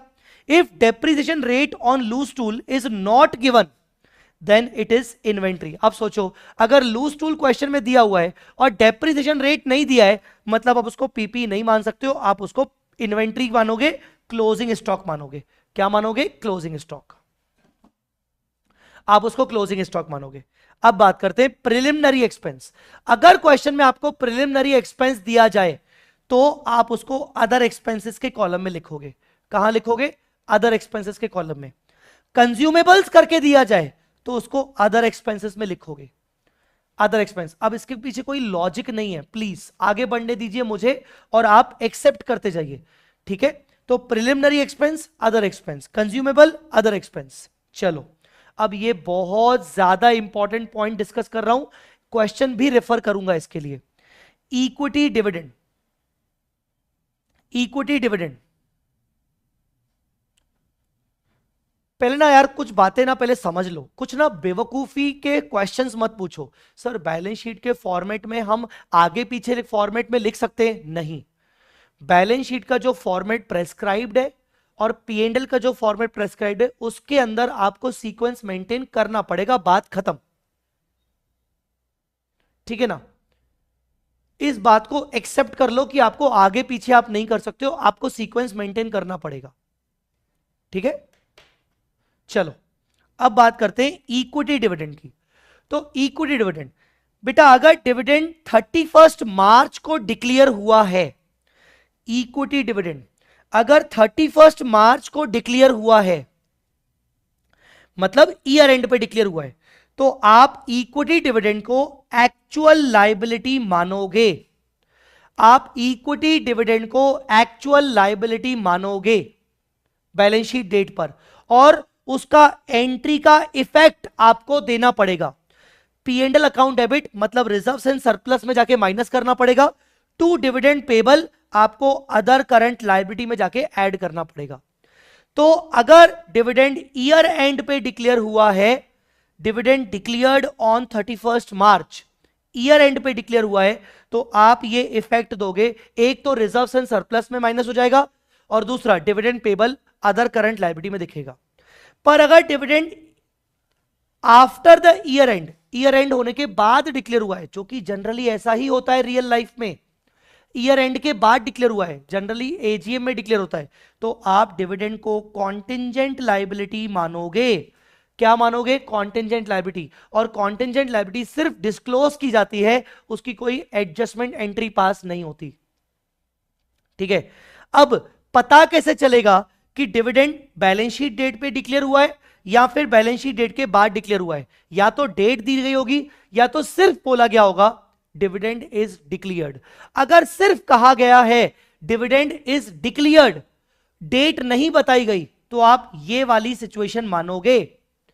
आप ये वाली सिचुएशन मानोगे, dividend is declared after balance sheet date, और नोट डाल के आओगे कि assuming dividend is declared after balance sheet date. आप मुझे बताइए, आपने लॉ के अंदर क्या ये पॉइंट पढ़ा है कि डिविडेंड को एजीएम में डिक्लेयर किया जाता है और एजीएम बैलेंस शीट डेट के बाद होती है विद इन 6 मंथ्स? तो मुझे बताइए कौन सा वाला अजम्पशन लेना कॉमन सेंस रहेगा अगर डिविडेंड की डेट नहीं बताई गई डिक्लेयर होने की? ऑब्वियसली ये वाला। बताइए मुझे चैट पर, ऑब्वियसली ये वाला अजम्पशन ठीक रहेगा। तो अगर क्वेश्चन में कुछ नहीं बोला है तो आपको ये मानना है। ठीक है? चलिए, उसके बाद बिल डिस्काउंटेड। बिल डिस्काउंटेड मतलब bill receivable but not yet matured till balance sheet date. अगर ऐसा कोई एडजस्टमेंट क्वेश्चन में दिया जाए, अगर ऐसा कोई एडजस्टमेंट क्वेश्चन में दिया जाए कि हमने बिल डिस्काउंटिंग करवा ली है, तो बेटा बिल डिस्काउंटिंग करवा ली है मतलब एंट्री पास हो रखी होगी, आपको कुछ भी नहीं करना है। बस वो बोल रहा है कि बैलेंस शीट डेट तक मैच्योरिटी नहीं आई, तो आपको उसको सिर्फ कॉन्टिंजेंट लायबिलिटी दिखाना है, वो आपसे कोई एंट्री नहीं मांग रहा है।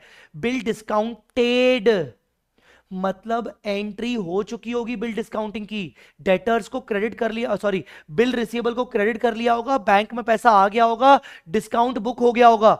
आप एंट्री मत करना। कुछ बेचारे बच्चे बोलते हैं सर बिल डिस्काउंट किया ना तो इसकी एंट्री करेंगे। अरे डिस्काउंटेड एंट्री कर ली होगी, बस मैच्योरिटी अभी हुई नहीं है बैलेंस शीट डेट पर, अभी मैच्योर होना बाकी है, तो आप उसकी कॉन्टिंजेंट लायबिलिटी बताओगे ये बोलते हुए कि भाई डिस्काउंटिंग करवाया है, कल को क्रेडिटर ने पेमेंट नहीं किया तो बैंक तो मेरा कॉलर पकड़ेगी, तो मुझे पे करना पड़ेगा, इसलिए contingent liability. Bad debts recovered other income, bad debts recovered other income, ठीक है। Current maturity of long term loan, current maturity of long term loan, borrowing current maturity of long term loan. अगर ऐसा एक word दिया हुआ है तो सुनो, लॉन्ग टर्म लोन बोरोइंग को आप नॉन करंट लायबिलिटी में दिखाते हो, पर उन्होंने अगर आपको उस लोन का करंट मेच्योरिटी दिया है, मतलब लॉन्ग टर्म लोन का वो वाला इंस्टॉलमेंट जो विद इन 12 मंथ्स मुझे पे करना है। तो मान लीजिए लॉन्ग टर्म लोन 10 लाख का है, पर बोल रहा है कि इसमें से 1 लाख जो है वो करंट मेच्योरिटी है, तो आप क्या करोगे, 1 लाख को आप शॉर्ट टर्म बोरोइंग में दिखाओगे और 10 माइनस 1 मतलब 9 लाख को आप लॉन्ग टर्म बोरोइंग में ही दिखाओगे। तो टोटल 10 लाख के दो हिस्से करोगे, 1 lakh short term, 9 lakh long term. क्या आपको यह बात समझ में आई? ठीक है, अब बात करते हैं बैंक ओवरड्राफ्ट या कैश क्रेडिट, बैंक ओडी या सीसी को आप दिखाओगे शॉर्ट टर्म बोरोइंग में अलग से। कहां दिखाओगे? शॉर्ट टर्म बोरोइंग में। तो बैंक ओडी सीसी को दिखाओगे शॉर्ट टर्म बोरोइंग में, ठीक है। बिल्स डिसऑनर, अगर वो बोले कि इतने के बिल्स डिसऑनर हो गए पर अभी तक एंट्री पास नहीं की, तो आप क्या करोगे? देखो बिल डिसऑनर हो गया, तो बिल अगर डिसऑनर हो जाएगा तो मैं डेटर्स को वापस से बढ़ा दूंगा और बिल रिसीवेबल को डिक्रीज कर दूंगा। तो डेटर्स इंक्रीज हो जाएंगे, बिल रिसीवेबल डिक्रीज हो जाएंगे, डेटर्स इंक्रीज हो जाएंगे, बिल रिसीवेबल डिक्रीज हो जाएंगे। आई मेरी बात समझ में? तो अगर वो बिल डिसऑनर आपसे करवाए तो जो भी वो आपको अमाउंट दे, मान लो 15,000, तो 15,000 से आप अपने डेटर्स को बढ़ा दोगे और 15,000 से आप अपने बिल रिसीवेबल को डिक्रीज कर दोगे, ठीक है।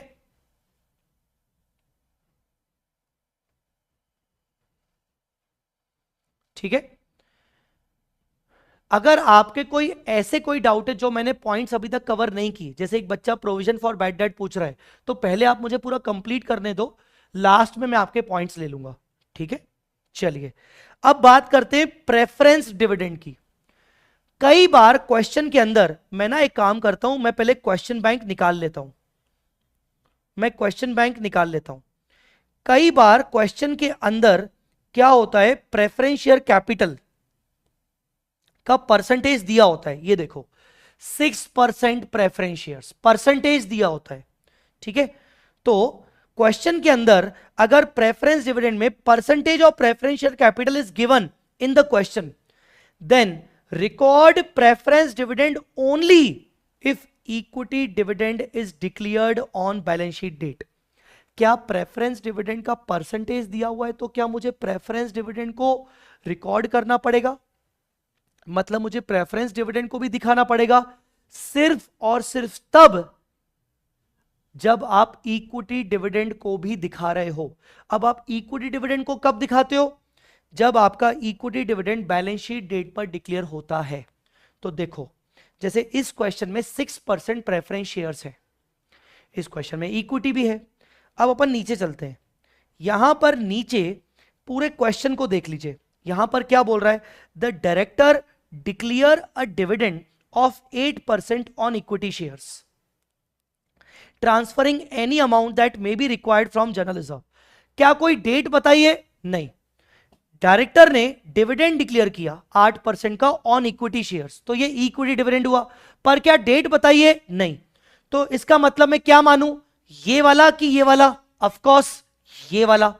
मतलब मैं इक्विटी डिविडेंड को रिकॉर्ड नहीं कर रहा हूं, मैं कॉन्टेंजेंट लायबिलिटी बना रहा हूं। तो अब मुझे बताइए क्या मैं प्रेफरेंस डिविडेंड को रिकॉर्ड करूं? नहीं। क्या बोला गया है?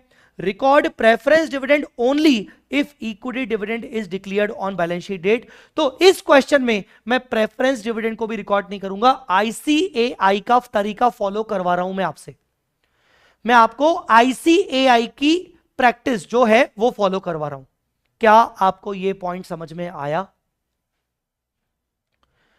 क्या आपको यह पॉइंट क्लियर है? चलिए अब बात करते हैं फिक्स्ड डिपॉजिट्स की। अब बात करते हैं फिक्स्ड डिपॉजिट्स की। फिक्स्ड डिपॉजिट एफडी एक असेट होती है बच्चों। अब अगर एफडी का वो बोल रहा है कि भाई 3 मंथ्स वाली एफडी है, ओरिजिनल 3 मंथ्स वाली एफडी है, तो वो कैश इक्विवेलेंट में आएगी। ऐसी एफडी जिसकी ओरिजिनल मेच्योरिटी 3 मंथ्स की हो, टोटल मेच्योरिटी पीरियड 3 मंथ्स का हो, तो वो कैश इक्विवेलेंट में माना जाएगा। ठीक है। ऐसी एफडी जिसकी मेच्योरिटी 3 मंथ से ज्यादा बट 12 मंथ्स के अंदर हो, तो आप उसको करंट इन्वेस्टमेंट बोलोगे। और ऐसा एफडी जिसकी मेच्योरिटी 12 मंथ्स के बाद है, तो आपकी वो नॉन करंट इन्वेस्टमेंट्स में आएगी। I hope you got the point. Sir, if in the question there is adjusted purchase and closing SIT is more than opening SIT given, how to disclose it? Varun, अब भी just question करवाया। वरुण, अब भी तो बेटा question करवाया, ये वाला वही तो क्वेश्चन है, पूछ रहे हो। सी, प्लीज आप सबसे इंपॉर्टेंट रिक्वेस्ट है, कॉन्सेंट्रेट, है ना, कॉन्सेंट्रेशन लेवल दीजिए। पूरी बात इस पे कर चुका हूं वरुण, मैं आपको फिर से नहीं बताऊंगा, आपको पीछे जाके देखना पड़ेगा। चलिए, अब बात करते हैं debenture percentage. Debenture percentage is given in the question. अगर क्वेश्चन में डिबेंचर का परसेंटेज दिया है, check if interest is given in the trial balance और नॉट। अगर interest if not shown in the trial balance then interest shall be recorded. तो simple सी बात है, जैसे मैं कोई क्वेश्चन उठा लूं, यहां पर क्वेश्चन में डिबेंचर डिबेंचर डिबेंचर, ये देखो 2000 डिबेंचर्स ऑफ 100 ईच 6%। अब मैं पहले ये चेक करूंगा कि अलग से इंटरेस्ट है कि नहीं, अलग से इंटरेस्ट है कि नहीं।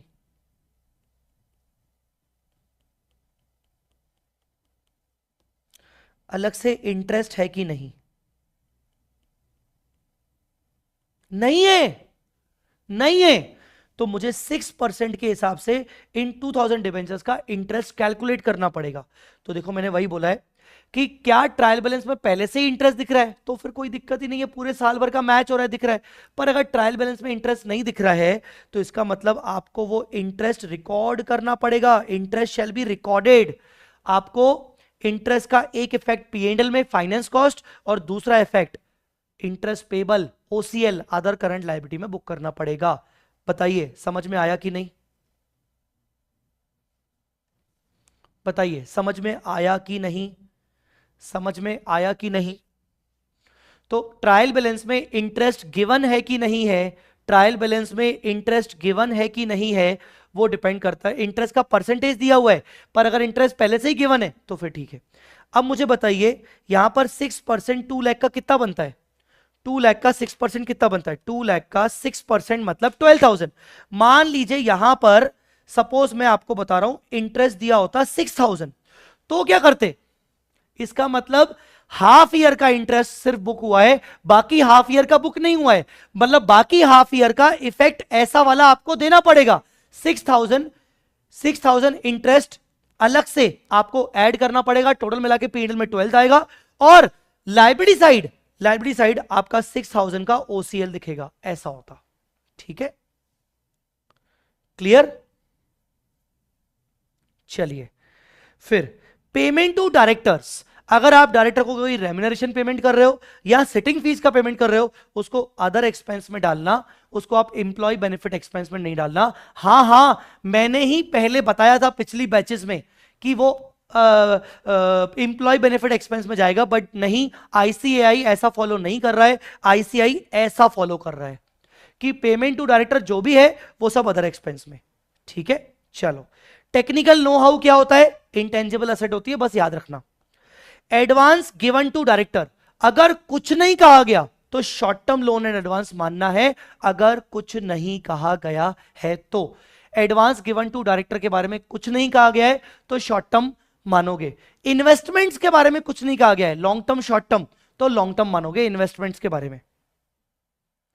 If trial balance shows balances of assets and liabilities only, that is no income expense, that means P&L statement is already prepared, hence P&L balance given in the such trial balance must be closing balance। मैं आपको एक question दिखा देता हूं, आपको समझ में आ जाएगा।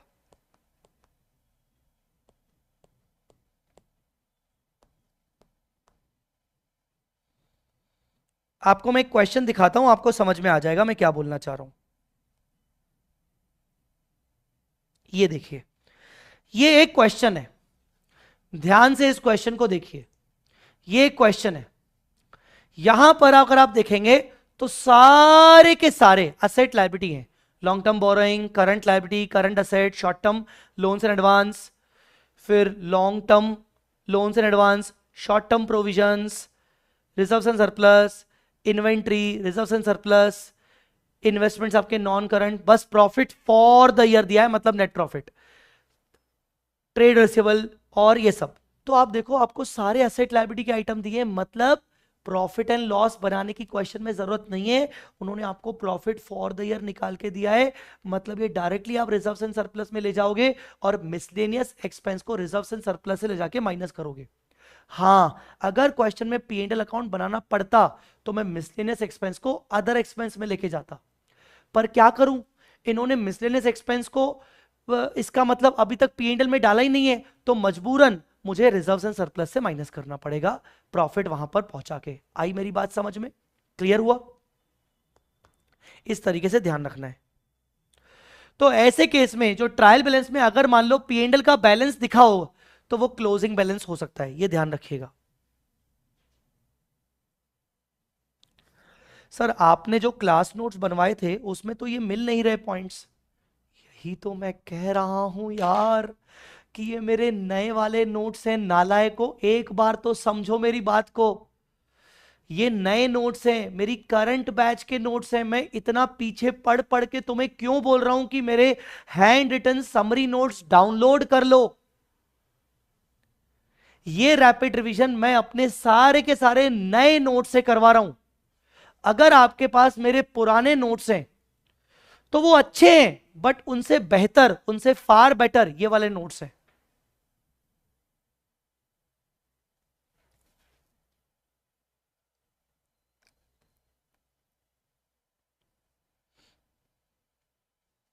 चलो आगे, ageing of debtors and trade receivable, question में ये पॉइंट आता है, क्वेश्चन में आता है, ऐसा करके आता है। देखो, amount due for 6 more than 6 months, amount due for less than 6 months, आपको दिखाना पड़ेगा।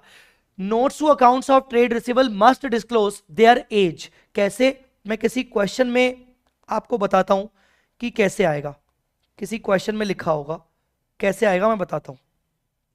पहले तो ये देखो, bill discounted but not yet matured, अभी मैंने बताया करंट लायबिलिटी। अब आपको मैं एजिंग बता रहा हूं, एजिंग वाला कोई क्वेश्चन बता रहा हूं।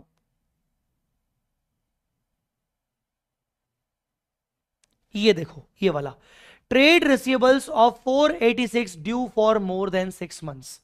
तो आप पहले ट्रेड रिसीवेबल ढूंढिए। आप पहले ये देखिए, ट्रेड रिसीवेबल कितना, 1750। तो ये जो 1750 के ट्रेड रिसीवेबल है उसमें 486 के ट्रेड रिसीवेबल 6 month से ज्यादा ड्यू हो चुके हैं, मतलब 6 महीने से ज्यादा टाइम हो गया, अभी तक मुझे पैसे नहीं मिले। तो मैं इस 1750 के दो हिस्से करूंगा, 486 अलग और बाकी अलग, और मैं उसको इस तरीके से दिखाऊंगा। Amount due for more than 6 months 486, और बाकी का रिमेनिंग अमाउंट, बाकी का बैलेंसिंग फिगर। आया समझ में?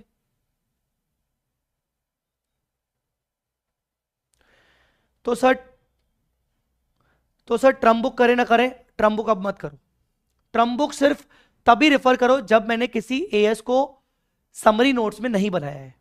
ठीक है, चलिए, क्या ट्रेड रिसीवेबल समझ में आ गया, एजिंग समझ में आ गया? इसमें कुछ बच्चे अटकते हैं, इसलिए वापस से पूछ रहा हूं।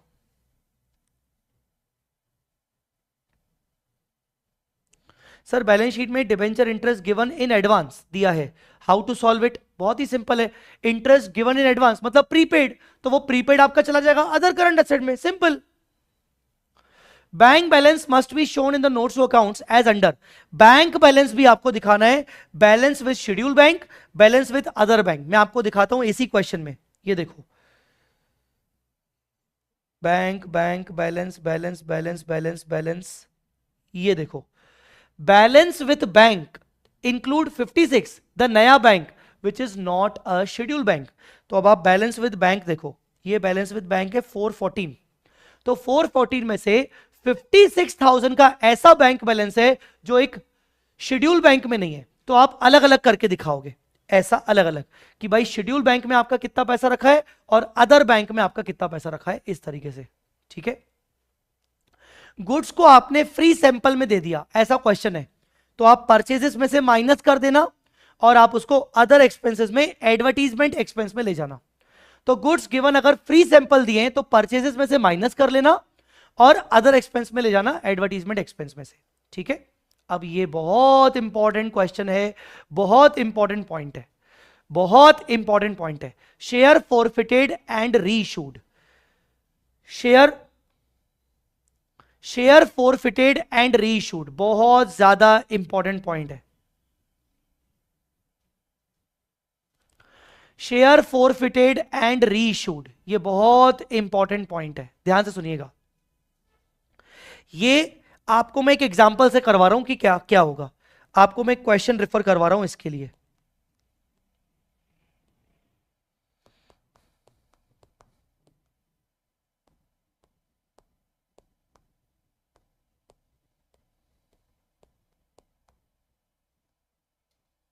ये देखिए, ये क्वेश्चन है, ये मैं आपको रेफर करवा रहा हूं, ध्यान से देखिए। पहले तो यहां देखिए, इक्विटी शेयर कैपिटल 100 रुपीज के हिसाब से 8,05,000, थोड़ा अजीब है। जनरली क्वेश्चन के अंदर एग्जैक्ट फिगर होता है 8 lakh, 9 lakh, 1050, 950, 750, but 5,000 extra, 6,000 extra थोड़ा अजीब सा है, देख के थोड़ा डाउट आना चाहिए। नीचे क्या बोल रहा है, ये वाला पॉइंट है, ये वाला पॉइंट। अब इतने बड़े पॉइंट का फालतू का टाइम वेस्ट नहीं करना है, अपने को इस पॉइंट में मेजर क्या पॉइंट निकालना है, सुनो। वो बोल रहा है कि भाई कुछ शेयर्स हैं 6,000, वो तो फुल्ली पेड है, पर 2,000 शेयर्स सिर्फ 60 रुपीज पेड थे, पार्टली पेड थे। 2,000 शेयर सिर्फ 60 रुपीज पेड थे, पार्टली पेड थे। ठीक है, तो डायरेक्टर्स ने 40 रुपीज कॉल किया होगा, ठीक है, कॉल किया, सभी शेयर होल्डर्स ने पे कर दिया। बस आपको ये वाला पॉइंट पढ़ना है, a share holder could not पे द कॉल ऑन 100 शेयर। आपको बाकी किसी पे फोकस नहीं करना है, ना 6,000 पे, ना 2,000 पे, बस 2,000 के अंदर 100 शेयर्स एक ऐसे शेयर होल्डर के पास हैं जिस नालायक ने, हमने 40 रुपए कॉल करवाए, उसने नहीं दिए। कुड नॉट पे the call on 100 shares, his share were forfeited. तो बताओ उसके कितने शेयर्स हैं, 100 शेयर्स। 100 शेयर्स पे वो 60 रुपीज तो ऑलरेडी दे चुका है, 40 रुपीज कॉल करवाए, उसने नहीं दिए। तो ध्यान से देखो, अमाउंट ऑलरेडी पेड अप कितना, 100 शेयर्स पर, 100 शेयर्स पर 60 रुपीज, अमाउंट ऑलरेडी मतलब 6,000। ठीक है, 6,000 वो ऑलरेडी पे कर चुका था, उसके शेयर्स हमने फॉरफिट कर लिए, छीन लिए और मार्केट में इशू कर दिए 90 रुपीज में।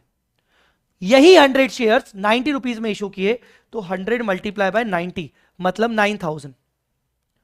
तो ये 9,000 यहां आ गया, अमाउंट कलेक्टेड ऑन री इशू, अमाउंट कलेक्टेड ऑन री इशू 9,000। तो अब टोटल मिला के अमाउंट कितना कलेक्ट हो गया, 6 + 9, टोटल अमाउंट कितना कलेक्ट हो गया बेटा, 15,000। अब ये 15,000 के मुझे दो हिस्से करने हैं, इसमें फेस वैल्यू और extra amount. Face value 100 number है, फेस वैल्यू तो मैक्सिमम 100 रुपए होगी ना बेटा, मतलब 60 रुपीज एंड 90 रुपीज। आपने यहां 60 रुपीज पहले से ही कलेक्ट कर लिए थे और आपने 90 रुपीज में रीइशू किया, ये तो आपने 150 रुपीज बना दिए। तो फेस वैल्यू तो 100 है, तो ये 10,000 आपका फेस वैल्यू में पड़ा होना चाहिए। बाकी का जो एक्स्ट्रा अमाउंट है 5,000, वो चला जाएगा कैपिटल रिजर्व में। तो मोरल ऑफ द स्टोरी, ऊपर जो आपका 8,05,000 दिख रहा है, उसमें 5,000 जो है वो कैपिटल रिजर्व है। मैं यहां पर सिर्फ 8 लाख दिखाऊंगा, बाकी 5,000 कैपिटल रिजर्व को मैं सब रिजर्व एंड सरप्लस में ले जाऊंगा। और सर फॉरफिट करने की एंट्री नहीं होगी, नहीं, वो सब कुछ इसके अंदर हो चुका है, उन्होंने सब कर लिया। बस एक गलती उनसे ये हो गई कि उन्होंने जो रीइश्यूड अमाउंट था वो भी उन्होंने पूरा का पूरा शेयर कैपिटल में डाल दिया, जबकि 5,000 कैपिटल रिजर्व में डालना था। मुझे बताओ कि आपको समझ में आया ऐसा? तो अगर ऐसा कुछ हो तो आपको कैसे रेफर करना है, आपको समझ में आ गया?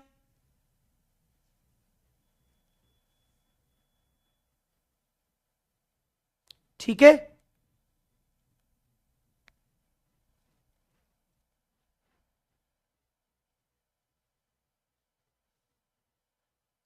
ठीक है बेटा, बोलो क्लियर है कि नहीं? चलो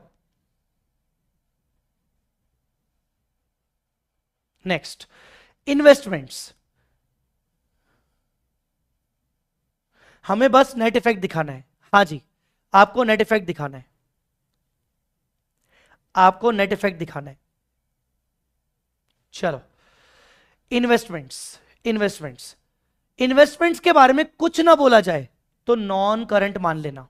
क्या मानोगे? Non current.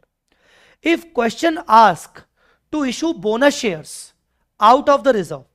अच्छा, मैं ना यहां पर 2 मिनट पॉज ले रहा हूं। हो सकता है आपको बीच में कई सारे पॉइंट्स में डाउट आ रहा हो। बेटा let me complete my point. ये रैपिड रिवीजन है, ये मेरा चैनल है, मैं अपनी इच्छा से आपको पढ़ा रहा हूं, ठीक है ना? आपको बाउंडेशन नहीं डाल रहा हूं कि आपको मुझसे ही पढ़ना पड़ेगा, ठीक है? बट आपको समझना पड़ेगा कि मैं कुछ टारगेट लेके आया हूं, मेरे को मेरा टारगेट कंप्लीट करने दो, और लास्ट के 5-10 मिनट में वेट करूंगा कि आपको कोई डाउट है, आपको कोई डाउट है तो लास्ट में आप डाउट पूछ लेना। अगर मैं आपको डाउट का बीच में रिप्लाई कर रहा हूं तो बढ़िया है, बीच में रिप्लाई नहीं कर रहा हूं तो फ्रस्ट्रेट होने की जरूरत नहीं है, ठीक है? If question ask to issue bonus shares out of reserves, अगर मान लो क्वेश्चन आपको बोले कि बोनस शेयर इशू करो और उसकी एंट्री नहीं हुई है, तो अब आप क्या करोगे? अगर क्वेश्चन में सीआरआर है तो सबसे पहले सीआरआर में से बोनस का माइनस करना और शेयर कैपिटल में बढ़ा देना। शेयर कैपिटल में तो बढ़ा ही दोगे, कौन सा रिजर्व यूज करोगे? सबसे पहले सीआरआर, या तो फिर अगर सीआरआर नहीं है तो सिक्योरिटी प्रीमियम, वो भी नहीं है तो जनरल रिजर्व, वो भी नहीं है तो पीएनएल। ध्यान रखना, ठीक है? चलो उसके बाद चलो, मैंने चैट ऑफ कर दी, अभी मैं चैट देख ही नहीं रहा हूं। If question ask to transfer some portion of profit to general reserve such as 10%, then 10% shall be calculated on net profit only. कई बार क्वेश्चन बोलेगा कि आपको 10% प्रॉफिट का जनरल रिजर्व में डालना है, तो कौन सा profit? Net profit after tax का डालना है, नेट प्रॉफिट बिफोर टैक्स का नहीं। और नेट प्रॉफिट आफ्टर टैक्स का ही, नेट प्रॉफिट आफ्टर टैक्स में से आप पहले डिविडेंड माइनस करोगे, ये नहीं, पहले जनरल रिजर्व निकालोगे 10%। Debit balance of PNL everyone knows, ये लॉस होता है और आप इसको नेगेटिव बैलेंस दिखाओगे रिजर्व्स एंड सरप्लस में, प्रॉफिट एंड लॉस अकाउंट का नेगेटिव बैलेंस, ठीक है? कॉल्स इन अरियर्स, अगर क्वेश्चन में कॉल्स इन अरियर्स दिया है तो वो डेबिट बैलेंस होगा और आप उसको शेयर कैपिटल में से रिड्यूस करोगे। डिडक्शन फ्रॉम शेयर कैपिटल, आप उसको शेयर कैपिटल से रिड्यूस करोगे, याद रखना, ठीक है? Okay. Advance tax, advance tax, advance tax को क्या मानोगे? Short term loans and advance. Advance tax को क्या मानोगे? Short term loan and advance, बताया नहीं जाएगा। गवर्नमेंट ग्रांट अगर आपको रिसीव हुआ है रेवेन्यू नेचर का तो वो अदर इनकम में जाएगा। कैपिटल रिसीट है, प्रमोटर कंट्रीब्यूशन के नेचर की है तो कैपिटल रिजर्व में जाएगा। कैपिटल रिसीट है पीपी के लिए तो वो आपकी डेफर्ड ग्रांट अकाउंट करके दिखेगा। ये 3 याद रख लो, ये AS12 में आपको पढ़ाया जाता है। अगर रेवेन्यू नेचर की ग्रांट है तो अदर इनकम, कैपिटल रिसीट है प्रमोटर कंट्रीब्यूशन वाली बोल रहा है तो कैपिटल रिजर्व में, कैपिटल रिजर्व रिसीट है मतलब पीपीई के लिए मिला तो आप उसको डेफर्ड ग्रांट में मानोगे। सर कुछ नहीं बोला गया तो अदर इनकम, ठीक है? चलो सर, रिजर्व्स एंड सरप्लस किस तरीके से दिखाएंगे? इस तरीके से रिजर्व्स एंड सरप्लस का नोट होगा।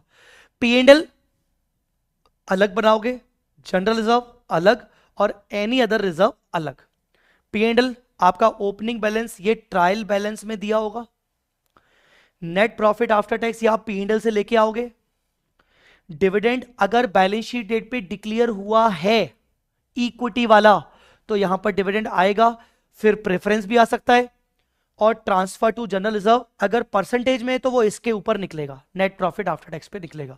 ये आ गया क्लोजिंग बैलेंस।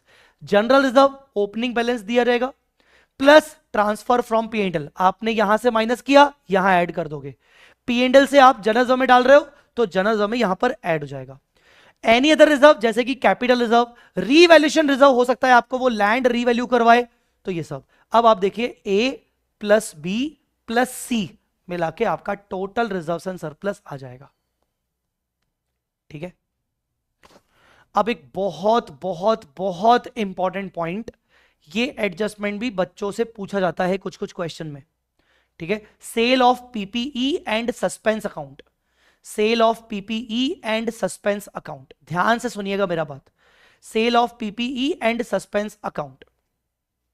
हाँ जी, तो कुछ ऐसी सिचुएशन आपको क्वेश्चन में दी जाएगी कि ट्रायल बैलेंस में आपको मशीन दिख रहा है, प्रोविजन फॉर डेप्रिसिएशन दिख रहा है, और एक सस्पेंस अकाउंट करके दिख रहा है। कुछ ऐसा सिचुएशन दिया जाएगा। अब मैं क्वेश्चन रेफर नहीं कर रहा हूं, पर क्वेश्चन का पॉइंट डायरेक्ट मैंने यहां पर डाल दिया है। तो सस्पेंस अकाउंट यहां दिया हुआ है, डेप्रिसिएशन का रेट है 15% डब्ल्यूडीवी, कई बार वो डब्ल्यूडीवी देगा, कई बार वो ऑन ओरिजिनल कॉस्ट देगा। ऑन ओरिजिनल कॉस्ट मतलब एसएलएम, ध्यान रखना। अब वो एक पॉइंट देगा, suspense account represents cash received on sale of one machine. तो जो ये सस्पेंस अकाउंट है 15,000, इसका मतलब ये कि हमने कोई मशीन बेची है 15,000 में और उसका पैसा कलेक्ट किया है, मतलब ये वाली एंट्री पास हो रखी होगी, तभी तो सस्पेंस दिख रहा है। अकाउंटेंट ने गलती से ये एंट्री पास कर ली, bank account debit to suspense account. एक मशीन बेची है 1 अप्रैल को, मतलब करंट ईयर के बिगिनिंग में, जिसकी ओरिजिनल कॉस्ट 45 थी और उसके ऊपर accumulated depreciation till the date of sale 32 था। अब आप उसको सॉल्व करना है, आपको करंट ईयर का डेप्रिसिएशन भी निकालना है और आपको इसको सस्पेंस अकाउंट को भी सॉल्व करना है। तो कैसे करोगे? एक मशीन जिसकी ओरिजिनल कॉस्ट 45 थी, जिसका एक्यूमुलेटेड डेप्रिसिएशन 32 था, मतलब उसकी डब्ल्यूडीवी कितनी बची बेटा? 45 में से 32 गया, 45 में से 32 गया, मतलब 13,000, 13,000।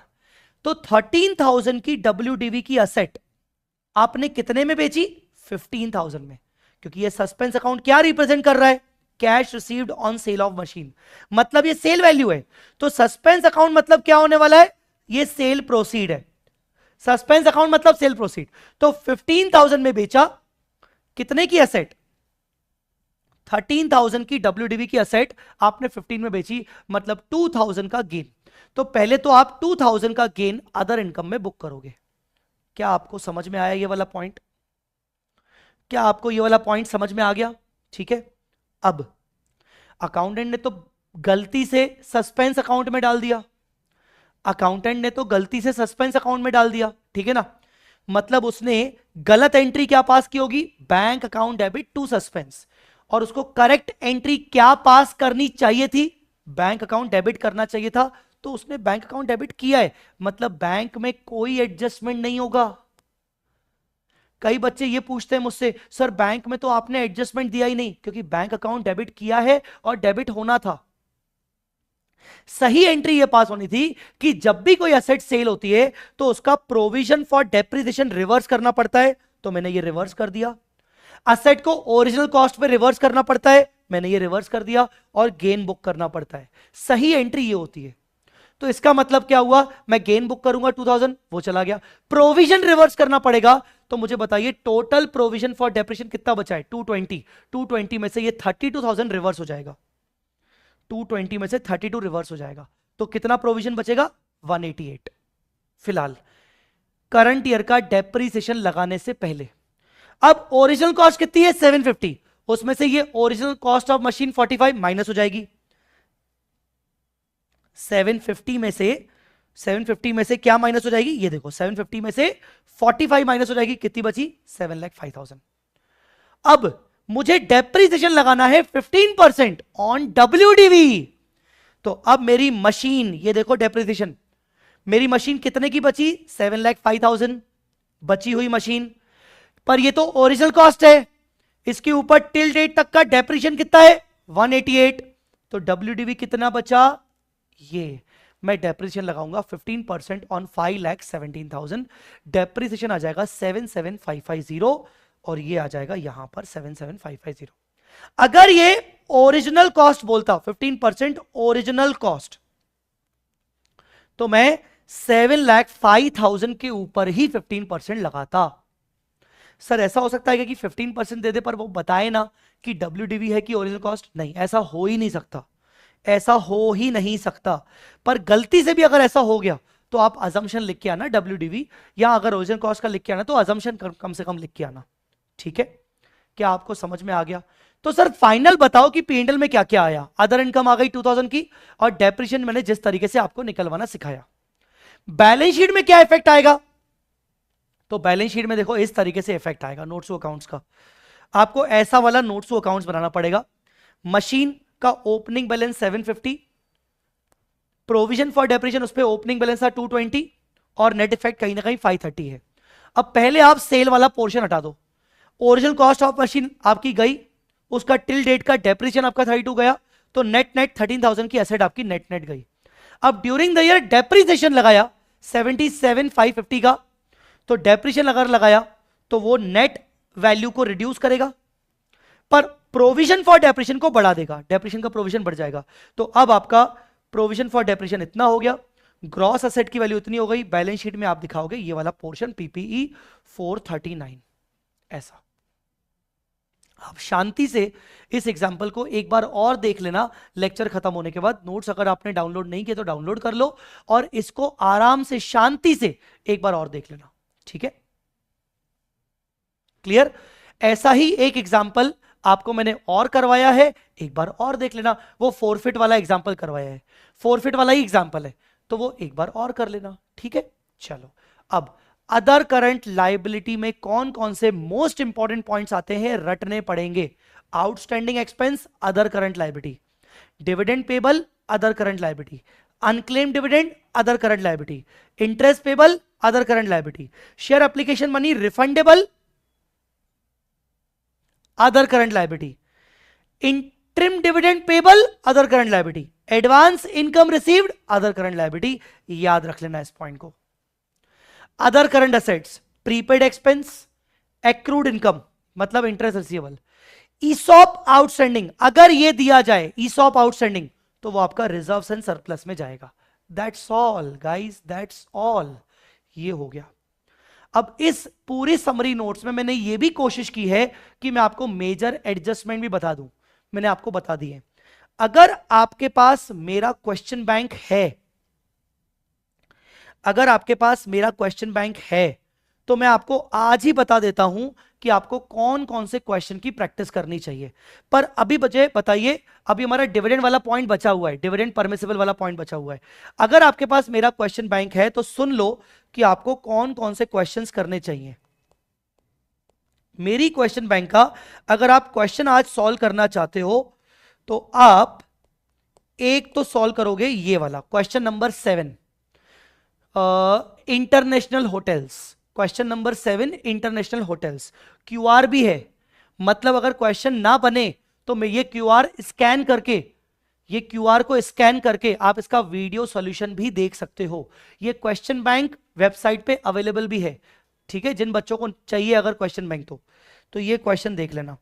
उसके बाद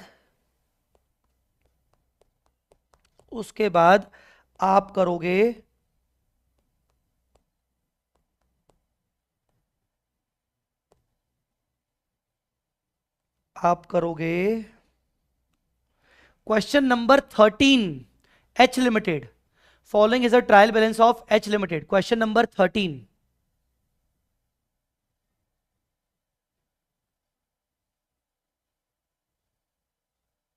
ठीक है। उसके बाद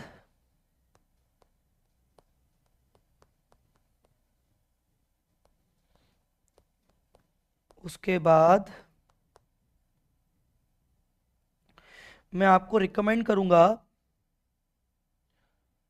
कि आप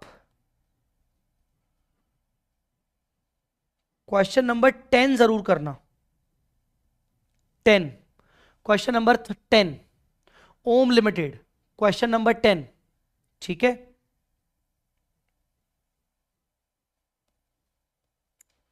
सर क्या आप इनका पीडीएफ देने वाले हो? मैं आपको क्वेश्चन बैंक का पीडीएफ दे सकता हूं, चाहो तो आप मेरा क्वेश्चन बैंक का पीडीएफ भी डाउनलोड कर लो, ठीक है ना। पर ऐसे डायरेक्ट पीडीएफ नहीं मिलेगा, मैं जो मस्ट डू क्वेश्चन की लिस्ट बना रहा हूं, कौन सी लिस्ट? मस्ट डू क्वेश्चंस की लिस्ट जो बना रहा हूं मैं, मस्ट डू क्वेश्चंस की लिस्ट जो बना रहा हूं, उसमें जो मैं ये इंपॉर्टेंट क्वेश्चंस आपको दे रहा हूं वो आपको मिल जाएंगे। पर उस मस्ट डू क्वेश्चन की लिस्ट में आपको ऐसे क्यूआर नहीं मिलेगा, ऐसे क्यूआर नहीं मिलेगा, वो क्वेश्चंस और सॉल्यूशन मिलेंगे, ठीक है। चलो अब आते हैं डिविडेंड पेमेंट गाइडलाइंस पे। अब आते हैं डिविडेंड पेमेंट गाइडलाइंस पे। 4 मार्क का या 5 मार्क का क्वेश्चन आता है, dividend payment guideline maximum permissible limit. I think next 15 minutes में अपन इसको वाइंड अप कर लेंगे। आज ज्यादा टाइम इसलिए लगा क्योंकि स्टार्टिंग का कम से कम 20 मिनट मुझे इंट्रोडक्शन देना था कि भाई ये रैपिड रिवीजन क्या है, कैसा है, क्यों है। अब dividend payment guidelines, maximum permissible limits, maximum permissible limits. Dividend means distribution of profit to the share holder, हां हम सब जानते हैं।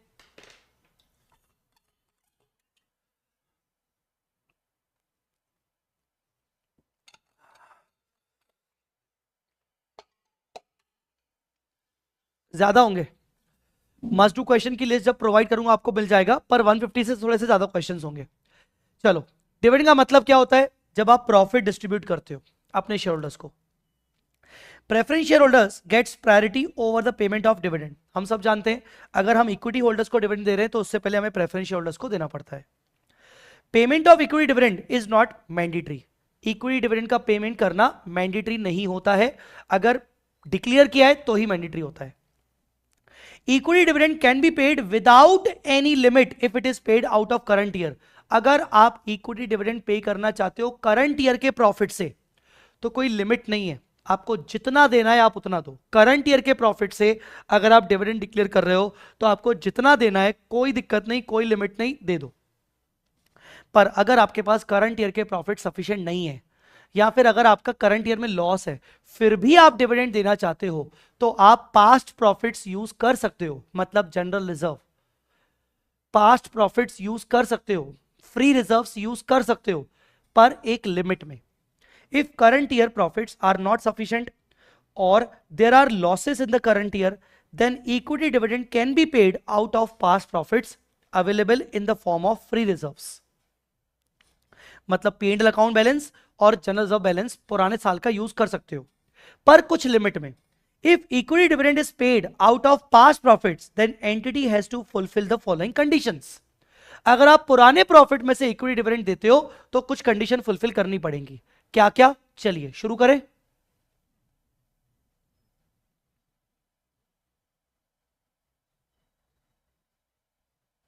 चलिए, कंडीशन नंबर 1, सच डिविडेंड रेट। आपने जो डिविडेंड डिक्लेयर किया इक्विटी डिविडेंड का, पास्ट प्रॉफिट से आप डिविडेंड दे रहे हो, तो जो डिविडेंड रेट आपने डिक्लेयर किया है, that rate shall not exceed the average dividend rate of last 3 years।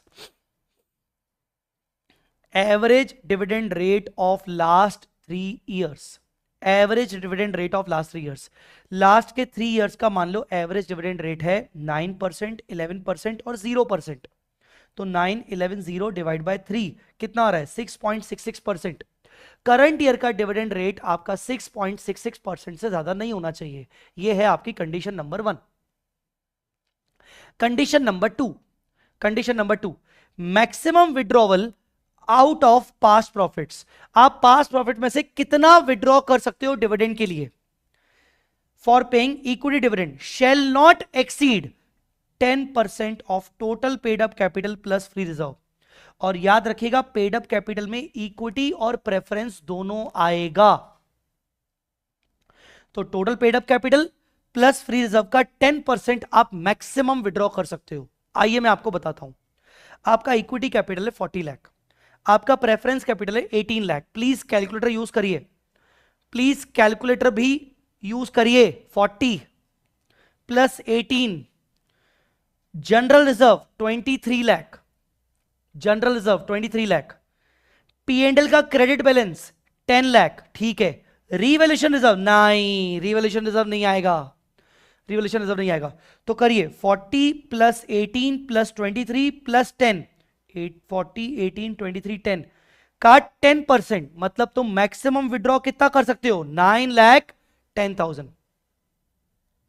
9,10,000।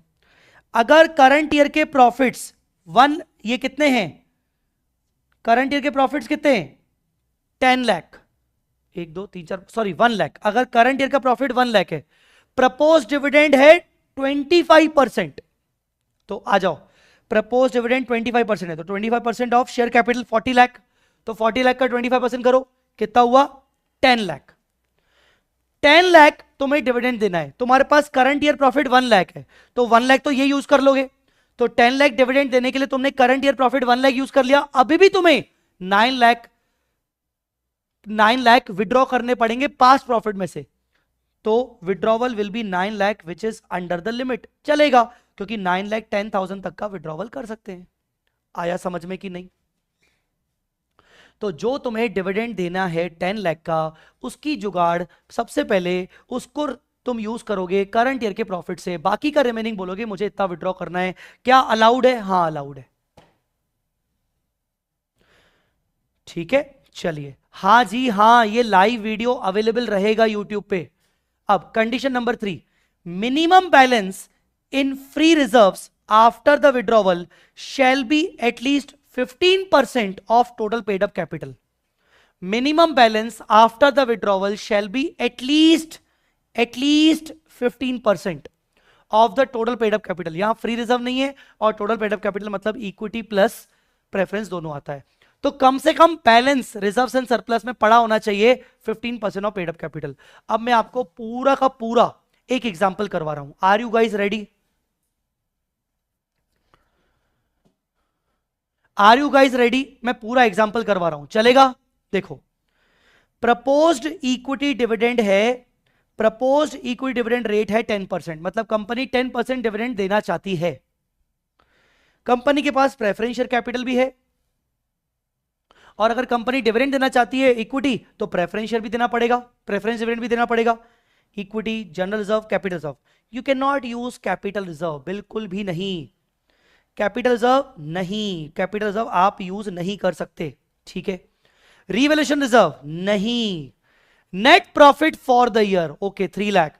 Average rate of dividend during the last 3 years 12%। तो मुझे बताओ, कंडीशन नंबर 1, आपका प्रपोज डिविडेंड का रेट लास्ट 3 इयर्स के एवरेज से नीचे या उसके बराबर ही होना चाहिए। तो मुझे बताइए, क्या पहली कंडीशन फुलफिल हुई? The answer is yes.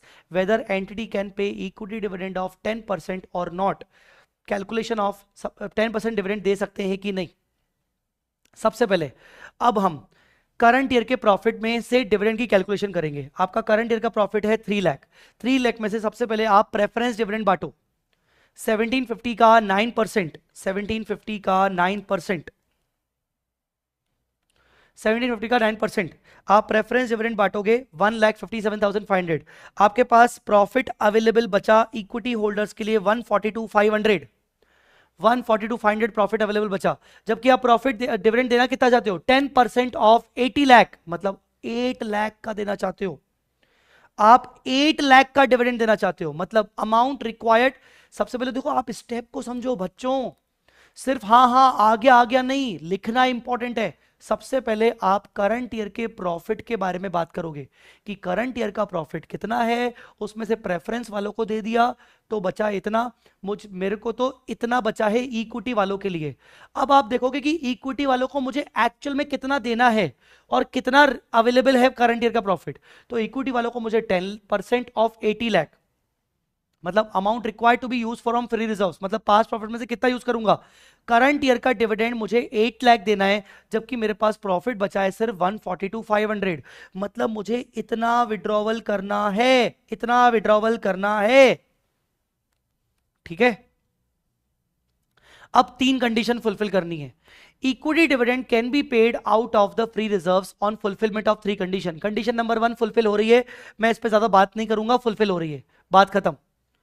Condition number 2, maximum withdrawal 10% of equity capital, sorry 10% of paid up capital plus free reserve. तो paid up capital plus free reserve क्या है? Paid up capital plus free reserve, preference capital, equity capital और 25 लाख का general reserve. आ जाइए, preference, equity, general reserve, capital नहीं, revolution नहीं, और ये तो करंट ईयर का प्रॉफिट है। हमें तो पास्ट ईयर के ये 3 चीजें प्लस करनी है। तो इसका आपने किया 10%, तो मैक्सिमम विड्रॉवल कितना कर सकते हैं? 1225। कोई दिक्कत नहीं, जरूरत ही नहीं है इतनी। मुझे विड्रॉवल करना है 657, मतलब सेकंड कंडीशन फुलफिल हो रही है।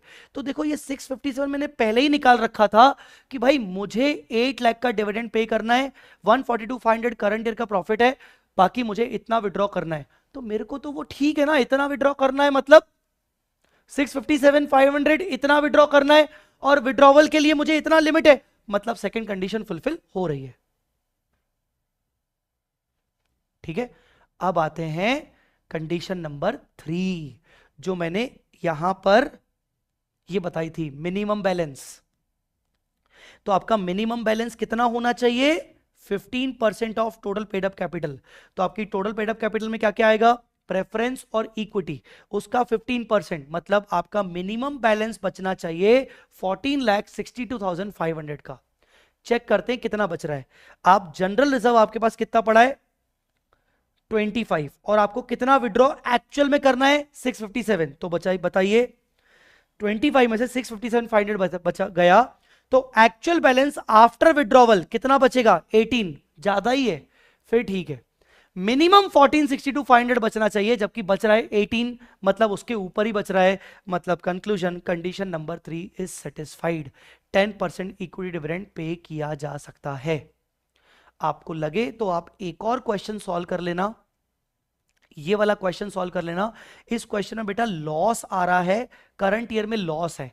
तो ऐसे केस में क्या करेंगे? अगर करंट ईयर में लॉस है तो करंट ईयर के लॉस को आप सबसे पहले जनरल रिजर्व से सेट ऑफ करोगे। 100 में से 5 गया 95, सेट ऑफ करोगे, फिर बाकी सारी कंडीशंस लगाओगे। कंडीशन नंबर 1 में तो कोई दिक्कत नहीं। कंडीशन नंबर 2 में क्या दिक्कत है? मैक्सिमम विड्रॉवल जब 10% of total paid up capital plus free reserve करोगे, तो फ्री रिजर्व में लॉस सेट ऑफ करने के बाद आपको ये 10% अप्लाई करना पड़ेगा। ठीक है, और मिनिमम बैलेंस आपका जो बचना चाहिए 15% ऑफ 500,75, जबकि आपका एक्चुअल बैलेंस कितना बच रहा है? तो आप बोलोगे कि भाई जनरल रिजर्व मेरे पास 100 है, उसमें से लॉस गया 5, तो बचा आपका 95। 95 में से अगर मैं डिविडेंड देता हूं 50 का, तो ये बचा। मतलब कुल मिला के लॉस को आप एग्जिस्टिंग फ्री रिजर्व से सेट ऑफ करोगे पहले, इस तरीके से। ठीक है, तो यहां अगर आप देखोगे तो थर्ड कंडीशन फुलफिल नहीं हो रही है, फिर वो आपसे बोल रहा है कि बताओ कंडीशन फुलफिल नहीं हो रही तो हम मैक्सिमम डिविडेंड कितना दे सकते हैं। यहां तो हम प्रपोज कर रहे हैं, 10%, तो 10% तो नहीं दे सकते, तो मैक्सिमम कितना दे सकते हैं? तो हम बताएंगे कि भाई देखो, मैक्सिमम निकालने के लिए आप ये देखिए कि आपको मिनिमम कितना बैलेंस मेंटेन करना है। आपका करंटली जनरल रिजर्व रखा है 100, आपका उसमें से लॉस सेट ऑफ हो गया 5, तो कितना बचा? 95। मिनिमम आपको 75 मेंटेन करना है, कंडीशन नंबर 3 वाला, मिनिमम आपको 75 मेंटेन करना है। तो आपके पास मैक्सिमम विड्रॉवल आप कर सकते हो 20, तो 20 आप डिविडेंड दे सकते हो। तो 20 अपॉन इक्विटी कैपिटल, 20 का डिविडेंड पे कर सकते हो on the equity share capital, तो आप 4% का डिविडेंड मैक्सिमम से मैक्सिमम दे सकते हो। ठीक है, क्लियर? तो ये जो क्वेश्चन था, ये क्वेश्चन ये वाला है, मेरी क्वेश्चन बैंक का पहला वाला क्वेश्चन है, फर्स्ट क्वेश्चन है। ये भी आप टिक लगा लो, ये भी आप मस्ट डू कर लो। तो बच्चों ऐसा है कि हमने अपना पूरा रिवीजन अभी फाइनेंशियल स्टेटमेंट्स और डिविडेंड का कर लिया। अब आप मुझसे डाउट पूछिए, अगर मुझे आपके डाउट रेलेवेंट लगते हैं तो मैं आपको रिप्लाई दूंगा। मैं आपको फिर से बता दूं, ये सारे नोट्स आपको कहां से मिल सकते हैं? आप डाउट पूछना शुरू करिए। ये सारे नोट्स आप डाउनलोड कर सकते हो, V smart academy app, free app है, डाउनलोड करो ऐप को। कई सारे बच्चों ने हमारे क्लासेस लिए होंगे तो डाउनलोड भी किया होगा।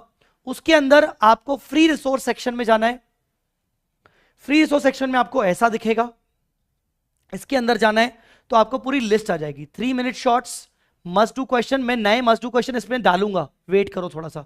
एमसीक्यू डाल दिए हैं, एडिशनल क्वेश्चंस एंड अमेंडमेंट्स शायद नहीं डाले तो डाल दूंगा, अमेंडमेंट्स डालना बाकी है। स्टडी प्लानर डल जाएगा आज, और हैंड रिटन समरी नोट्स को टिक लगाओगे तो ये यहां आ जाएंगे, hand written summary notes.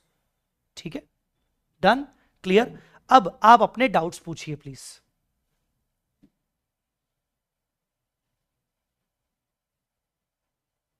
Sir मेरे माइंड में बहुत क्वेश्चन आ रहे हैं sir, please answer me. Sir मैंने रिकॉर्डेड बैच लिया है था, उसके नोट्स तो काफी डिफरेंट हैं, तो सर अब हम न्यू वाले जो आप रेफर कर रहे हो वो प्रिंट कराएं? हाँ देखो, मैं कुछ दिन में ये जो मेरे समरी नोट्स हैं, कुछ दिन में ऐसी छोटी बुकलेट देने वाला हूं, पर मैं आपको बोलूंगा मेरे बुक का वेट मत करो, क्योंकि मैं अगर बुक निकालूंगा भी तो हो सकता है उसमें 100% कवरेज फिलहाल ना कर पाऊं, क्योंकि मेरा अभी करंट बैच चल रहा है। पर मेरा ऐसा प्रिंटेड बुक आएगा, पक्का पक्का, बेटर, बहुत बेहतर आएगा। ये तो स्पाइरल है, बहुत बेहतर बैग ऐसा प्रिंटेड आएगा। पर अगर आपको प्रिंटिंग अपनी निकालनी है तो आप निकाल लो। मेरे प्रिंटेड बुक जो आएगा उसमें कलरफुल होगा, पूरा प्रॉपर जो कलर दिखा है वो आएगा। ठीक है, चलिए अब बच्चों हमारा ये, आप डाउट पूछो, डोंट वरी, बट आप मेरे साथ, क्योंकि हमारा ये टॉपिक हो गया तो सब मिलके बोलेंगे एक बार, सब एक बार मिलके बोलेंगे एडवांस अकाउंट्स की जय। ये हमारा फाइनेंशियल स्टेटमेंट्स हो गया, स्वाहा। चलो सब साथ में बोलो, फाइनेंशियल स्टेटमेंट्स हो गया स्वाहा, एडवांस अकाउंट्स की जय। लेक्चर को लाइक कर दीजिएगा, वीडियो को प्लीज लाइक कर दीजिएगा। अब मैं नेक्स्ट 5 मिनट्स तक आपके डाउट्स ले लेता हूं जो भी रेलेवेंट है, ठीक है? प्लीज वीडियो को लाइक करके जाना। सर जब हम रूल 3 से अमाउंट विड्रॉ निकालते हैं तब हम 10% पर total paid up capital plus free reserve करते हैं, हम फ्री रिजर्व में क्या करंट ईयर का प्रॉफिट भी इंक्लूड करेंगे? नहीं नहीं नहीं। Sir provision for bad debt वाला पॉइंट बता दो। प्रोविजन फॉर बैड डेट वाला पॉइंट ऐसा है कि प्रोविजन फॉर बैड डेट का पॉइंट ये सुन लो तुम, चलो मैं एक क्वेश्चन में बता देता हूं। प्रोविजन फॉर बैड डेट वाला पॉइंट तुम क्वेश्चन में सुन लो, समझ में आ जाएगा। अच्छा पॉइंट पूछा है इसलिए समझा भी रहा हूं। प्रोविजन फॉर बैड डेट, हाँ देखो यहां पहले तो एक बैड डेट दिख रहा है 25,500, ये तो P&L में जाएगा, ठीक है, ये P&L में जाएगा। इसके अलावा ये देखो इन्होंने कहां बोला है, हाँ, provide 25,000 as doubtful debt after writing off 16,000 as bad debt. मतलब जो ये 16,000 है ना, ये नए बैड डेट है, तो 25,500 के बैड डेट की एंट्री हो चुकी है, उसका कुछ नहीं होगा, वो P&L में जाएगा।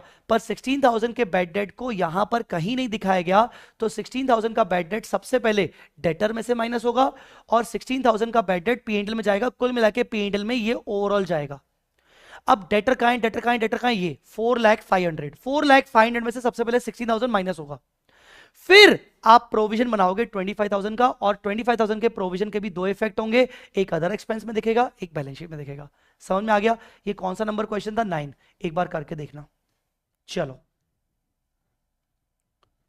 Last point is not covered in note sir, last point is not covered in note sir. Sumit मुझे नहीं पता चल रहा कौन सा last point, I don't know कौन से लास्ट पॉइंट की तुमने बात की।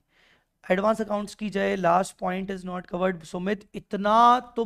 सुमित इतना स्पैमिंग कर रहे हो।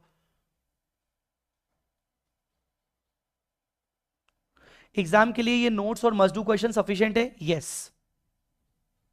क्वेश्चन प्रैक्टिस इस रिवीजन में है में ही है होगा कि प्रैक्टिस बैच में अलग होगा? बेटा इस यहां पर रैपिड रिवीजन होगा, मैं आपको क्वेश्चन प्रैक्टिस नहीं करवा सकता, मैं आपको क्वेश्चन रेफरेंस करवाते जा रहा हूं, मैं आपको क्वेश्चन रेफर करवाते जा रहा हूं, क्वेश्चन प्रैक्टिस में यहां पर नहीं करवाऊंगा। सर एमसीक्यू को कैसे करें? आप हमें दे दीजिए, हम सर क्लास के आफ्टर एमसीक्यू कर लेंगे।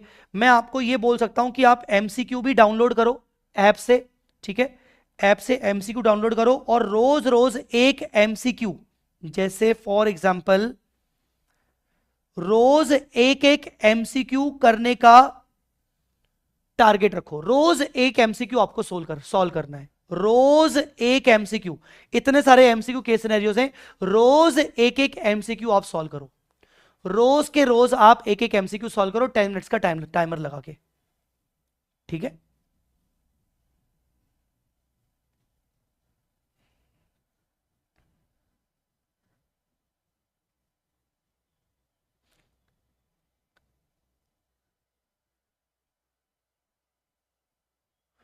यस प्रतीक, आप आरआर से कवर कर लोगे। अगर आपने किसी भी स्टूडेंट ने अगर किसी और फैकल्टी से पढ़ा है, अगर उसको यहां पर रैपिड रिवीजन करना है रेफर, तो कर सकता है, आराम से रेफर हो जाएगा।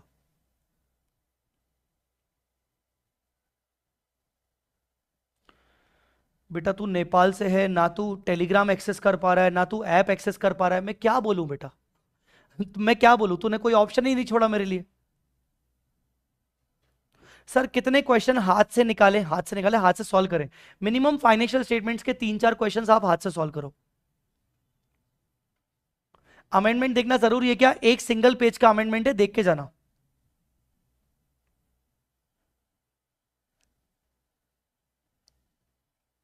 कोई चेंज नहीं है माला, कोई चेंज नहीं है। आप रिकॉर्ड लेक्चर्स आपने जो लिए हैं वो एप्लीकेबल हैं, डोंट वरी। सर ये क्वेश्चन बैंक का पीडीएफ भी वी स्मार्ट ऐप पर अवेलेबल है। अभी तक तो मैंने नहीं डाला, अभी तक तो मैंने नहीं डाला। I will try my best, मैं देखता हूं, मैं डिसीजन लूंगा कि मुझे डालना है कि नहीं। हाँ जी, बस वही कर लो रितिका, वही कर लो। जितने मस्ट डू क्वेश्चन टिक लगवाएं उतने ही कर लो। चलो, फालतू मत बैठिए, आपका टाइम वेस्ट हो जाएगा। आपको अगर कुछ पूछना है तो ठीक है, नहीं तो वीडियो को लाइक करके आप एडवांस अकाउंट्स की जय बाय बाय बोल के चाहिए। एडवांस अकाउंट्स की जय bye bye bye bye bye bye. हाँ, एक चीज जरूर बोलूंगा, 3 मिनट रिविजन शॉर्ट्स बहुत इंपॉर्टेंट है, उनको रिफर करना। 3 मिनट्स रिविजन शॉर्ट्स बहुत इंपॉर्टेंट है, रिफर रिफर करना। मैं हर बार रैपिड रिवीजन के बाद कोशिश करूंगा कि मैं 3 मिनट रिवीजन शॉर्ट्स भी यूट्यूब पे डाल दूं, और ये यूट्यूब पे भी मिलेंगे और मेरे चैनल पे भी मिलेंगे। ठीक है, यूट्यूब पे भी मिलेंगे और मेरे चैनल पे भी मिलेंगे, don't worry. 3 minute revision shorts refer जरूर करना। ये 3 मिनट रिवीजन शॉर्ट्स शायद मैंने फाइनेंशियल स्टेटमेंट्स के नहीं डाले हैं, मैं फाइनेंशियल स्टेटमेंट्स के 3 मिनट रिवीजन शॉर्ट्स डाल दूंगा, रिफर जरूर करना। ठीक है,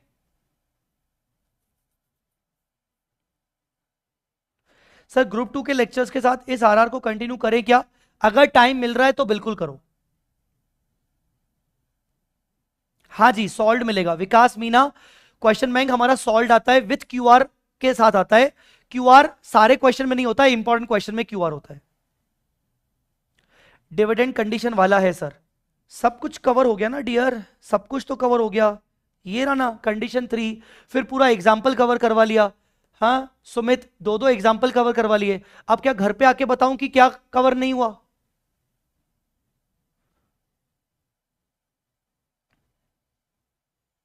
सर आप जो क्वेश्चन बोले हो वो कितने टाइम में हो जाना चाहिए? फाइनेंशियल स्टेटमेंट्स के क्वेश्चन अगर आप ट्राई कर रहे हो, 14 मार्क्स के क्वेश्चन आते हैं, तो आपको वो ट्राई करना है कि आपका वो 22 मिनट्स तक हो जाए, अप टू 22, या मैक्स टू मैक्स बुरी से बुरी हालत में 25 मिनट्स, इससे ज्यादा नहीं। और जो भी क्वेश्चन सॉल्व करोगे वो टाइमर लगा के करोगे, जो भी क्वेश्चन सॉल्व करोगे वो टाइमर लगा के करोगे।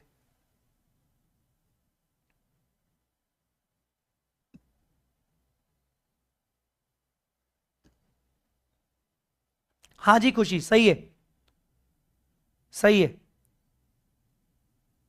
सर वो जो असेट सेल किया था वो पॉइंट में एंट्री नहीं समझ रही, मीन सिर्फ एंट्री ही थोड़ा परेशान है, समझा दो। जब आप असेट सेल करते हो तो बैंक अकाउंट डेबिट होता है, उस एसेट पर आज तक जितना भी प्रोविजन फॉर डेप्रिसिएशन बनाया है उसका क्रेडिट बैलेंस है, तो उसको रिवर्स करना पड़ता है, इसलिए उस प्रोविजन को डेबिट करते हैं। असेट को हटाया जाता है तो इसलिए असेट को क्रेडिट करते हैं, और जो भी डिफरेंस आता है वो गेन और लॉस बुक करते हैं। तो टू यहां पर गेन आता है, बैलेंसिंग फिगर, या फिर आपका लॉस आता है, बैलेंसिंग फिगर। बस ऐसी एंट्री है बेटा। ठीक है साहिल, चलिए बाकी मुझे लगता है बस रिपीटेड क्वेश्चंस हैं। डिविडेंड कंडीशन, ये सुमित तो इतना स्पैमिंग कर रहा है बंदा, बहुत खतरनाक स्पैमिंग। सर क्वेश्चन लिस्ट कब तक मिलेगा? 1-2 दिन में मिल जाएगा।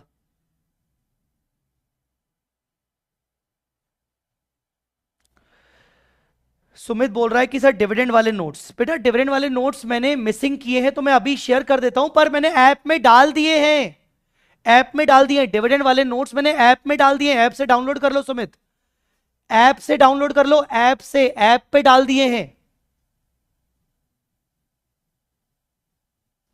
सर सारे आरआर की एक प्लेलिस्ट बना दो जिसमें सब एएस और चैप्टर कवर हो जाए। हाँ जी, टेलीग्राम पे मैं दे दूंगा, डोंट वरी।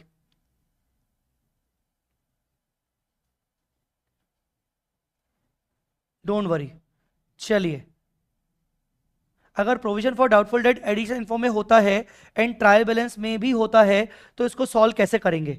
हाँ, शायद जो तुम पॉइंट पूछ रहे हो एक क्वेश्चन में था भी ऐसा पॉइंट, मैं चेक कर लेता हूं।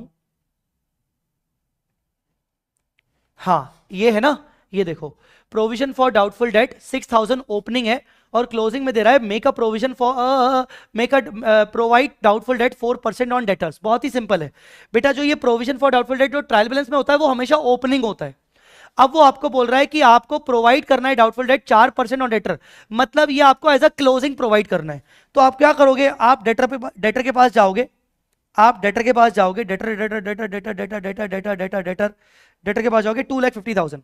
तो आप 2,50,000 डेटर्स के पास जाओगे, आप इसका इसका 4% बनाओगे। 250 इंटू 4% कितना, 10,000। 10,000 में से 6,000 ऑलरेडी ओपनिंग बना रखा है, मतलब करंट ईयर में आप 4,000 का एक्स्ट्रा प्रोविजन क्रिएट करोगे जिसको आप अदर एक्सपेंस में ले जाओगे और बैलेंस शीट में आपका 10,000 का प्रोविजन डेटर से माइनस दिखेगा। ऐसे होता है सोनक, ठीक है। चलिए चलिए, फॉरफिट ऑफ शेयर्स